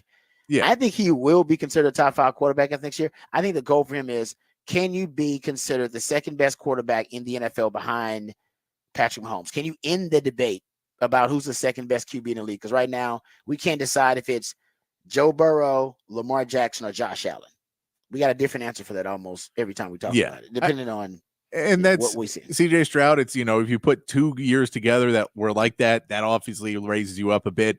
Playing against a much harder schedule this year than it was last season, that's going to raise you up. But the reality is, if you beat Patrick Mahomes, it puts you in a different class, because that's something not a lot of people can do, especially, and I mean, in the playoffs. If you can beat Patrick Mahomes in the playoffs, that puts you in a different class, because there's basically one quarterback right now who can do it, who has done it. And that's Joe Burrow. That's basically your one quarterback who's done it. That's day one. Him and Brady, and Brady's retired. Yeah, Brady's not in the league anymore, so he doesn't count. yeah, him and Brady, and that's it. No, I agree with you. And that's a tall task. That's the only way you can surpass him. It's the only way you can be in the same conversation with him. So, yeah, I agree with you. And you get a chance to play him in the regular season. And if you go far enough, you can play him in the postseason too. But for CJ Stroud, though, I don't think people realize how good he was last year in the face of a lot of possible impediments and obstacles. O-line injuries. They were the most injured offense in the league. They were the most injured O-line in the last 20 years. They were really undisciplined. The most penalties for a team on the road. Rookie head coach, rookie play caller and Bobby Slowick. All those things are going to more weapons now. All those things are going to improve. So I've said it. I don't expect him to have a sophomore slump. I expect him to improve. I don't expect regression. And considering what he did last season, it's him taking a leap that's a tall order, because where's he going to go? I mean, you're going to go from now him being the 6th or the 7th best quarterback in the league to being, if he takes a leap, 3rd, 4th best quarterback in the league, 2nd best QB in the league. A lot of expectations from him and CJ Stroud, and I think honestly, it's justified. He was that good for the Texans last season. All right, we'll get to that Sark audio. Probably push it to next segment so we can break it down a little bit. Let's get to the Cowboys here, because the Cowboys are bringing in 4 pass rushers because they're concerned about the depth at that position behind Sam Williams. Sam Williams got hurt. He's tore his ACL, so he's out for the season. And remember, they lost a lot of depth pieces when Dan Quinn left and took Dorrance Armstrong and Dante Fowler with him to Washington. So the Cowboys are going to be bringing in 4 defensive ends, edge rushers, to work out. and try to see if they can find someone to add some much needed depth to that room. So Carl Lawson's probably the most notable and most well known. 27 career sacks in his career. Other workouts are with Shaka Tony, Al Quadin Muhammad, and Justin Hollins are the other players who are coming in. I think Carl Lawson is most likely to, be the front runner to get the gig for the Cowboys, but they just need another body in there at this point. And until they get their second round pick, Nealon, until they can expedite his development, so he can start looking starter ready. They need another guy who's been in the NFL for a while, veteran who's done that, and that could be Carl Lawson. All right, speaking of veteran pass rushers in the league and D linemen, so Jeffrey Simmons, defensive lineman for the Tennessee Titans. We have this audio too, and I mean Patrick pulled this for us, so I appreciate it. He was at training camp, and you know how they have some training camps have like a version of Radio Row, basically, where they'll have members of the media, or say they'll have the flagship radio station for that team. They can come out to practice or whatever, and we actually had done that for the Texans a couple times. Go out to practice, and then you can actually do your show from practice. And then you can interview players, that kind of stuff. Cowboys do it. All the teams do it.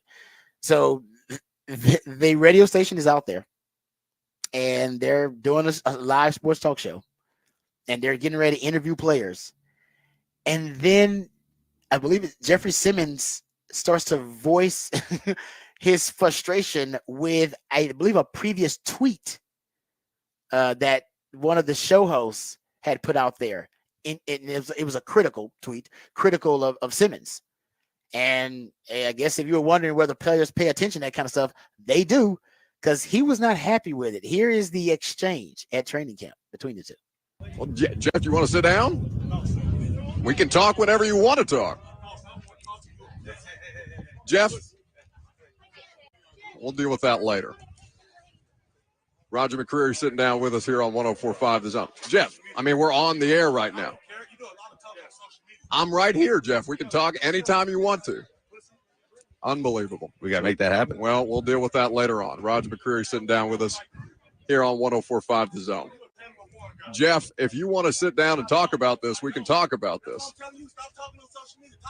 I'm talking to you right here. Jeff, we tried to talk to you last week. I'm being rude to Roger. We'll deal with you later. Roger, what's going on? It's good. I'm doing good out here. I'm doing good. How was the day of practice? First padded practice. All right. There you go. Wow. Like I said, that may have been the best unintentional advertisement for your show, because not only is the player paying attention to what you're saying on social media, but talk about authenticity. On the show, he calls you out for what you said, and you don't back down either. Like, nah, man, let's talk about it. Oh, that's great. I think that's what every sports talk show actually secretly wants, is to be called out by a player about something you said on your show, and then do it live. And you're like, oh, so I got a chance to basically get some street cred live right here on air. I'll take it. So, and then when they get him on the show, which they're going to do at one point, then everybody's anticipating, oh man, I can't wait to see this exchange between these two guys about what he said over there. That was a masterclass in what you want in a hot sports take. That's probably one of the best benefits you can get from a hot sports take. At the player you had to take about responds directly to you while you are on air. Brilliant. It's brilliant. Yeah, he was angry too. He was genuine. He did apologize later, by the way. I should say that. He did apologize. It said later on he apologized. But it shows you that he pays attention. Don't ever let the players say they don't pay attention at all, or the coaches, to what's being said by the media. They do. Now, they may not be obsessed with it. Yeah. But they pay attention to it. And I mean, even if you say you don't pay attention, then you're hanging out with people and they're paying attention. And so even if you don't have social media whatsoever, and then you and your boys are hanging out after the thing, and someone comes up to you and they go, man, do you see this guy coming over and talking all this trash about you? And he said that you need to get your game together, and that, you played horrible and whatever. Then even if you don't have it, you're going to get riled up about it. Yep. Yeah, I agree with you. I think, and your boss has it. You've been at social media, your boss got it. So he's like, hey, you know what they saying about us? So you can't avoid it. You can try not to be obsessed with it. But I always say, if there's a think about it with all the sports, right? If there's an industry and the entire industry is built on reacting live in real time to your profession, and you're in that profession, you can't help it. You can't help it. But if you're a coach driving in to go, I'm driving into work today. I got a 30-minute drive. Man, let me turn on this damn sports talk shows and see what they saying about me real quick. Yeah. Just see what they say. You can't help it. You can't. It's just human nature. You're gonna do it. You're gonna, and I think all the coaches have been guilty of it. You know what? Let me type my damn name in this search bar and see what they're saying about me here. You can't help it. It's just, I think it's like I said, it's human nature for the most part. But that was pretty intense. All right. Speaking of something that might be a little intense, the Texas A&M rivalry is a little intense these days, especially after the Schlossnagel controversy. I've been on the record saying this season it's gonna be bigger than Texas OU. It won't always be that way, and it hasn't been that way. But this season, it's gonna be bigger than Texas OU. And Paul Feinbaum echoed a very similar sentiment. He said it's going to be the biggest game of the year in the SEC. You can put it like that if you will, because I think it's going to be a hell of a game. He said it's going to be crazy and wild. I think it's going to be a religious experience for Aggies out there. And I saw that I brought this up yesterday, the most expensive average ticket price for 2024 college football games, the Texas A&M game has the highest average ticket price for any game in college football in 2024, thus proving my point. It's bigger this year. Texas OU is at $445. That's fourth. Texas A&M, $625. That's your average ticket price, the highest in the country. Hell, the Longhorns also, Texas Michigan's at $469. That's third. Georgia at Texas at $355. That is seventh. So 4 of the top 7 most expensive average ticket prices for college football games in 2024 are Longhorn games. And actually, I brought this up yesterday too. If you go look at it, 5 of the 7 involve the Longhorns or the Aggies. So Aggies getting some love. My point is that's a really big game this year. It said, I don't know. And you are not going to deal with a road environment as hostile as Aggie land all season long. And as a matter of fact, the last time you went to a road environment that was as hostile as that Aggie game is going to be, you got to go back. You got to go way back, actually. You have to go back to the Texas A&M game from 2011, the last one. Yeah. Because you haven't played a rival really at their place. Because you never really have to do it. You can say Arkansas if you want to, but I just think Texas wasn't ready for that buzzsaw. Yeah, and Texas wasn't a great team that year. And there was Arkansas, so it wasn't. There wasn't expectations for both teams. I don't think that you both couldn't teams spoil it. Whereas this year it is, you can spoil a lot of things for either one of these teams. They both have a lot of expectations. Well, Connor Wigman, the starting quarterback for the Aggies, he is hoping to play spoiler. Now, I did not know this, but CB working hard for us. He sent it to me. This is the case for a lot of players that play for Texas, that play for Texas A&M, that they wanted to play for Texas. And at one point, probably were recruited by both. And that's the case for Connor Wigman. CB sent me a tweet from 2020 that says, from Nick Harris, says Texas has been the dream school for Brisbane 4-star quarterback Connor Wigman since he was 3 years old. And he didn't end up with the Longhorns, but he's a hell of a quarterback. And remember, a lot of people are projecting him. Matt Miller's latest mock draft has him as a first-round pick. And he's got that kind of ceiling. There are a lot of folks that feel that way. The metrics back it up if you can extrapolate it, because he's had a small sample size because he keeps getting hurt. But the metrics say that Connor Wigman is one of the best quarterbacks in college football. But can he stay healthy for 12 games? Can they keep him healthy for 12 games? So he was asked about the Texas A&M rivalry. Everybody's hype about it. And I'm not sure he meant to give bulletin board material, but he did. So he was asked about the Texas A&M rivalry and his desire, to win that game. And I think he got sucked into it here. He said, I've always wanted to beat Texas. That's a given. I don't know if it was more after that, but yeah, that's a given. That's going to happen. He was perfectly fine until that's a given. And I think the last 3 words are what basically made it bulletin board material. That's what's on all of the tweets you look at. Connor Wigman, desire to beat Texas. That's a given. That's going to happen. That's all they putting out there for the clickbait. The young man actually started getting into how he's always wanted to play Texas. And yes, he wants to beat Texas, but he didn't start off with trash talk bulletin board material. I just think he kind of stumbled into it. I mean, I've always wanted to beat Texas. That's a given. I don't know if it was more after that, but yeah, that's a given. That's going to happen. That's going to happen. And I think that's ultimately, what made it bulletin board material. That, you're going to beat Texas, we play them. That's a given. That's going to happen. We always want to beat them. That's a given. That's going to happen. And people are kind of skipping all the stuff in between. So I don't think he meant for it. He did not call out Texas. It'll still be bulletin board material when that time comes around, but he didn't call Texas. Remember the offensive lineman that they had? I think his name was Trey Zune. He kind of called out Texas. Remember, he said at SEC Media Days about the Texas A&M rivalry being rekindled. He said, bring everything you've got. You're not going to stand a chance. So that was more straight up trash talk, but that's an old lineman. Could have gone rogue. Remember the offensive lineman from Iowa State that went rogue at that time and started talking trash? Did not end well for him. So, yeah, but your quarterback talking trash, that's more of a united front. That's a face of a program. A random offensive lineman, random old lineman. He's got his own agenda. So that's why I don't think Conor Wigman was actually intentionally talking trash. I think he stumbled upon a little trash talk. If we get some more, if somebody backs it up, he gets a follow-up question and that kind of thing, then maybe we'll get some true bulletin board material. But I wouldn't run with it. I don't think he meant to do that. I think the young man was just trying to wrap up the statement and then end up, that's going to happen. And now it's like, oh, I can't believe they ran with that.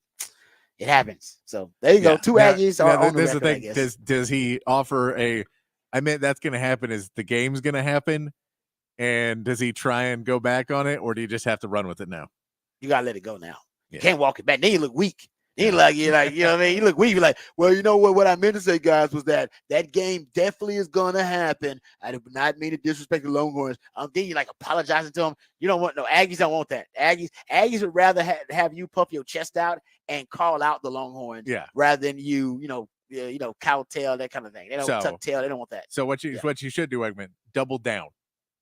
Yes, double down rather. Yeah, that group, right? That you talking about the Aggies, that constituency, that demographic, they would be more loyal to a double down than they would be about you, tucking tail and backtracking that. Don't backtrack it. No, it's out there now. Now you ain't got to address it at all, but definitely don't apologize for it, Connor. And I'm a Longhorn telling you to do that. Don't do that. Your Aggies will lose respect for you if you do that. No, they got more respect for you if you double down on it, which that ain't smart either. Do not double down on it either. Just act like it never happened. All right, we come back. We'll get into the rest of the Sark sound from Sark's media availability. We'll go into Rod's rant, talk about the growing trend, a very peculiar trend in the NFL as it relates to sack rates. We'll do that on the other side too. All of that and more right here on the Rodcast featuring Patrick Davis. I'm Lifetime Longhorn. Rod Babers coming back on the horn.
All right, welcome back to the Rodcast. I want to finish up the rest of the Steve Sarkisian audio that we have from the media availability yesterday.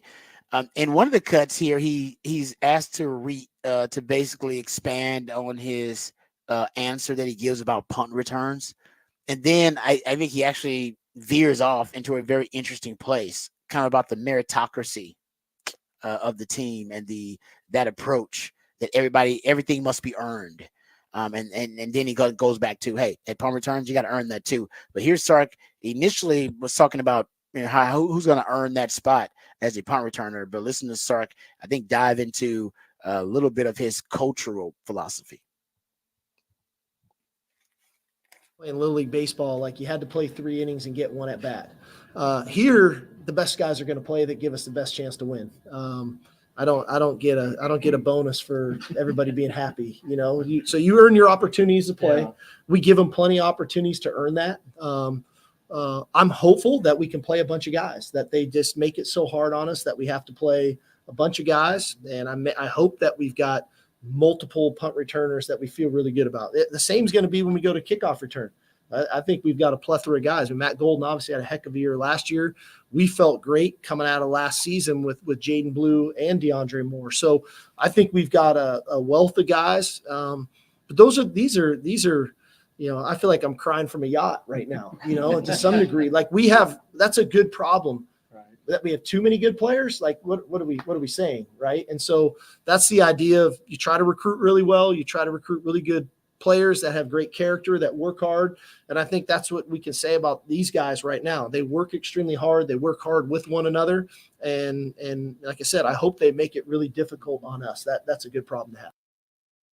Coach, my first world problem term is not good enough. He went to the crying from a yacht analogy. I like that. Crying from it's basically the same thing, right? It's first world problems. Like crying from a yacht. I've never heard that one though. I like that. Crying from a yacht. Have you heard that before? I've not heard that one, no, but I like that. That was good. Usually, as I'm saying, I think I'm gonna have to start, using a little bit more variety and mixing it up with my first world problems at crying from a yacht too. It's good. Yeah, it's good stuff, Sark. Like that. You add into my repertoire here of different sayings that I can throw out there. We'll have to use that one, crying from a yacht, next time. Sark was also asked about Johnny Nansen and Johnny Nansen's influence on defense. Now he's a co-DC and linebackers coach, but coming from Arizona, where he was the defensive coordinator, one of the more creative defensive coordinators in all of college football. Here is Sark talking about the Johnny Nansen PK relationship, and also his relationship. He's known Johnny Nansen for a while as well. Yeah, I think it's been a great combination. We lost 2 really good defensive coaches, and Jeff Choate and Bo Davis, and for us to go get Johnny Nansen and Kenny Baker, that's a little bit of the power of Texas, and a little bit of them seeing where we're headed and what our program's been like. The same idea of getting a Chris Jackson last year, or a Tashard Choice the year before that. I mean, we've acquired really good coaches along the way, even though we've had great staff continuity in comparison to what some other places have had. But in relation to PK and Johnny, they have some history. They coached on a terrible Montana State team way back in the day when they were really young coaches. But they've always kind of stayed connected through the process, and in a weird way have crossed over at a couple spots. They're both kind of that West Coast guy. And so and where PK may be a little bit reserved, Johnny Nansen is clearly not, and I think they play well off of one another. I think Johnny's provided some good scheme stuff that he was doing at Arizona. That's been really helpful for us. And also even just some of the walkthrough mechanics that we've been doing, but Johnny definitely provides a level of intensity that I think our players have really bought into. There you go. Talking about Johnny Nansen. There's a history with PK, history with Sark. And once again, he keeps talking. They keep hinting, and I don't think they want to reveal it. He's going to bring some things with him from Arizona. I've been telling you he's going to bring some of those exotic looks with him.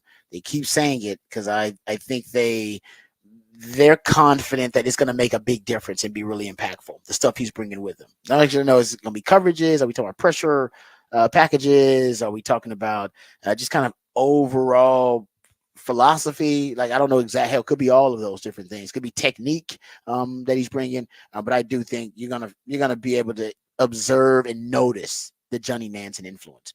All right. The last cut is about tight ends. Tight ends were really impressive. I admit, I think we've all underrated the tight end position. And I think that's, and it may have been expected because you lost JT Sanders and we weren't sure we had with Gunnar Helm, but they looked really good in the little bit of practice I saw with the tight ends. But here is Sark talking about that tight end, and he kind of hints they're looking for that very elusive every down tight end. Well, it's a different body type, different style. And we've done that previously. You know, I would probably say Amari and Juan are probably in the more of the JT mold. What we asked JT to do was not what we asked, Gunnar to do. But I do think a couple guys on the come. I think Jordan Washington and Spencer Shannon are both that more big physical tight end. Been really impressed with where they've come from spring into summer and now just even practice one. Again, we're in underwear out there today, but I've been very impressed by those two guys. And so we feel confident that position group that is still going to be something that we can lean into and make some things difficult on our opponents because of the versatility of the guys in that room. You go start talking about the versatility of the tight end room. Yeah, and they now with Juan Davis now being thrown into the mix and Jeff Banks saying Jordan Washington's also another guy that they are probably going to try to expedite his development. They're maybe deeper in that tight end room than we initially thought. So there you go. That's Steve Sarkisian talking about his team and their first practice yesterday. After their first practice, he met with the media and talked about a lot of different things. So we'll get into tomorrow. I believe they're going to probably have a player availability after their next practice. So we'll have some more audio from Texas training camp coming up tomorrow all throughout the week. All right, let's get to this a little bit of Rod's rant here. I've been paying attention to this trend for a couple of years, and I just started to notice, well, at least I started to dive into it. I kind of study it a little bit. But sacks in the NFL, sacks and quarterback hits overall have started slowly increasing over the last 4 or 5 years. Like since 2010, more players have gotten to the quarterback with the number of players who have at least 10 quarterback hits. That number is rising, all right, every year. And the number of players who have double-digit sacks, also that number is rising every year. So more players are getting to the quarterback with more frequency, and they're actually more players are sacking the quarterback with a little bit more frequency as well. In 2023, you had 25 players that had at least 10 sacks last season. And the reason I started getting into this is I think the Texans could be one of those teams that takes a huge leap this year in their sack rates. You brought in 2 players who had double-digit sacks last year in Danielle Hunter and Danico Autry. Now, Danico Autry, he's not going to be available for the first 6 weeks of the season. So you can't really count him as a guy that's probably going to get double-digit sacks this year. But I think Danielle Hunter is one of those guys. He had 16.5 last year. And I gave the stat that there have only been 2 teams, Texans being one of them, that have added double-digit sack defenders, 2 double-digit sack defenders in the same offseason. The Texans did it this offseason, and the 49ers did it in 1994. So 30 years ago, they did it. And by the way, they won a Super Bowl. Not saying the Texans are going to win the Super Bowl, but just telling you the kind of impact that has. And by the way, I think that's the offseason they added Dion too. So the 49ers added a lot that offseason. That was, I think, the last offseason before the salary cap became the law of the land, if you will, in the NFL. And so it changed a lot. But I digress. Getting back to it. So I'm thinking that the Texans have a real shot this year at being one of the league leaders in sacks, at least jumping into the top 10. I think right now they are middle of the road. Their average, they had 46 sacks last season. But they have the potential to, like I said, take a really big leap this year, exponential improvement. And not only because of the guys they added, but because Will Anderson should this year be a double-digit sack guy. He had 7 sacks last year, but his other metrics, they seem to, project that he's going to be a double-digit sack guy this year. He had 22 quarterback hits. That was tied for 17th among defenders. If you go look at his pressures, he had 17 pressures and 11 hits that were within 2.5 seconds. Usually that it translates to sacks. If you can get to the quarterback, hit the quarterback, pressure the quarterback within that 2.5 second mark.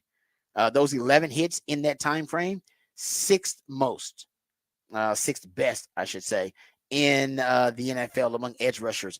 So he only had 7 sacks, but some of his other metrics, they project to a guy that's going to be close to double-digit sacks, and I think that's what you get from him this year. I think you get it from Will Lynch. I think you also get it from Daniel Hunter. You might have had a chance to get it from Danico Autry too, but not going to be the case this year with the suspension. But when he comes back, you're going to have 2 elite edge rushers on the edge, on the outside, and you're going to have a guy that's just a pass rush specialist as a interior D lineman on the line too with Danico Autry. And that could propel the Texans into being a top 10 team in terms of sack rate. The weird thing about sack rate overall, not just talking about the Texans, but looking at the macro of it, this is the mystery for the NFL, and they're trying to figure it out. Sack rates have increased in the NFL over the last, 10 years or so. The sack rates have increased, but they've really increased the last 4 years, basically since COVID. And I don't think it has anything to do with COVID, but that's when you saw spikes. So basically, since from 2018 to 2022, the sack rate in that time span, 6.4% sack rate. That's the average sack rate for the NFL in that time span. Bottomed out in 2020 around 5.9%. But here's the weird part. The sack rate increased by 0.31 percentage points in 2021, by 0.46 percentage points in 2022. And it's going to finish with a 0.3 percentage increase for 2023. So that would mark 3 straight years of the sack rate going up by at least 0.3 percentage points. That has not happened since 1982, since they started keeping track of sack. That has not happened since then. So sack rates continue to increase. And defenders with double-digit sacks, players with double-digit hits on a quarterback, that number seems to increase in the last 4 or 5 years as well. The reason that is so strange is because quarterbacks are now more mobile and more athletic than they've ever been. All of them have functional ability. The Tom Brady's and the Peyton Mannings of the world that were statues in the pocket, those guys don't even exist anymore. So quarterbacks are more athletic and they can move around and extend plays better than they could in the past. So you would think that would decrease the sack rates. Also, quick game, 60% of the NFL's passing game, the ball's out in a 3-step drop. Ball's out quick. It's a slant, it's a hitch, it's a smoke route, quick out route, RPO tag of some kind, wide receiver screen of some kind. The ball's out really fast. So 60% of the time, the ball's out fast. So you only got half the time or 40% of passing snaps, to even get a sack or a pressure. You're not even get there because the ball's out so fast. And even with that being said, sack rates are still increasing. Now, it could be O-line. Maybe it's the O-line play. Maybe because we've had more injuries and we just have a tougher time developing O-linemen than we used to. Or it could be that these mobile quarterbacks, they don't always make the best decisions when they're moving and running around, and maybe they're running into sacks. I think another thing is the backup quarterbacks. We've had more quarterbacks get hurt the last 2 years than ever before. So you've had more unique starts at quarterback. You've had 66 and I believe 68 quarterback starts in the last 2 years. That's a record. So maybe a high number of those sacks are attributed to the backup quarterbacks as opposed to the guys who would usually be the starting quarterbacks. I'm not sure, but it is a mystery why the sack rates are increasing, and yet the quarterback position is getting more athletic, and the game overall is becoming more of a 3-step drop passing league where the ball's out quick, and yet sack rates continue to increase. So something to keep in mind this upcoming football season to keep an eye on. All right, we come back. We got our eye on Who Said That. That's when my man Patrick plays pieces of audio from the sports world, sometimes beyond the sports world, and based on the context clues or based on the familiarity of the voice, you have to identify and recall who said that. We'll play that when we come back right here on the Rodcast featuring Patrick Davis on Lifetime No. 1. Rod Babers coming back on the horn.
Mm.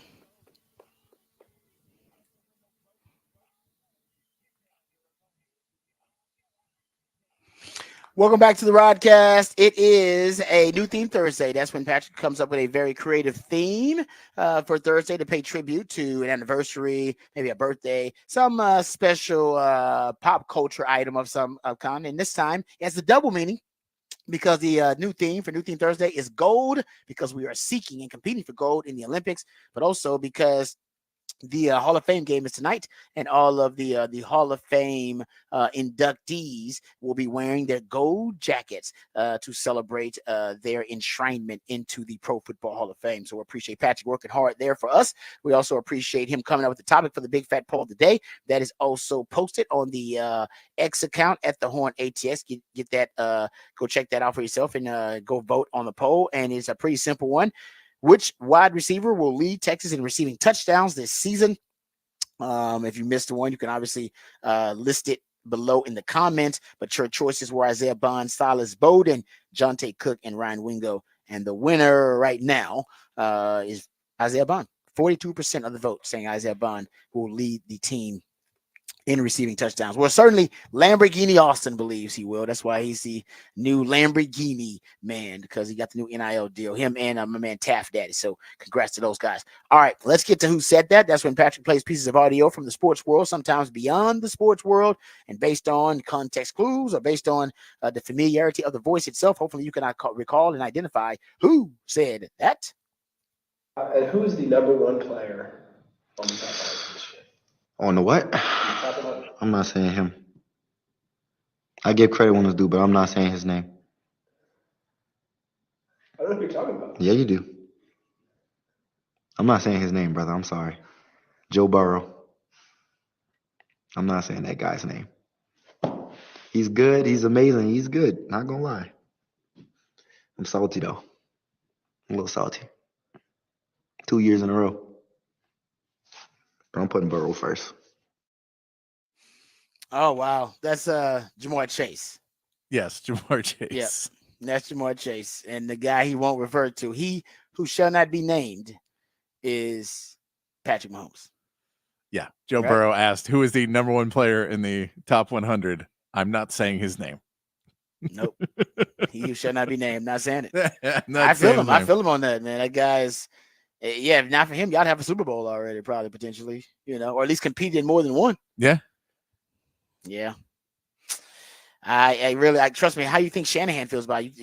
He probably, his whole family probably can't even say the name. He probably can't even mention him down there in the Shanahan clan. It's like, no, don't mention his name. Don't say it.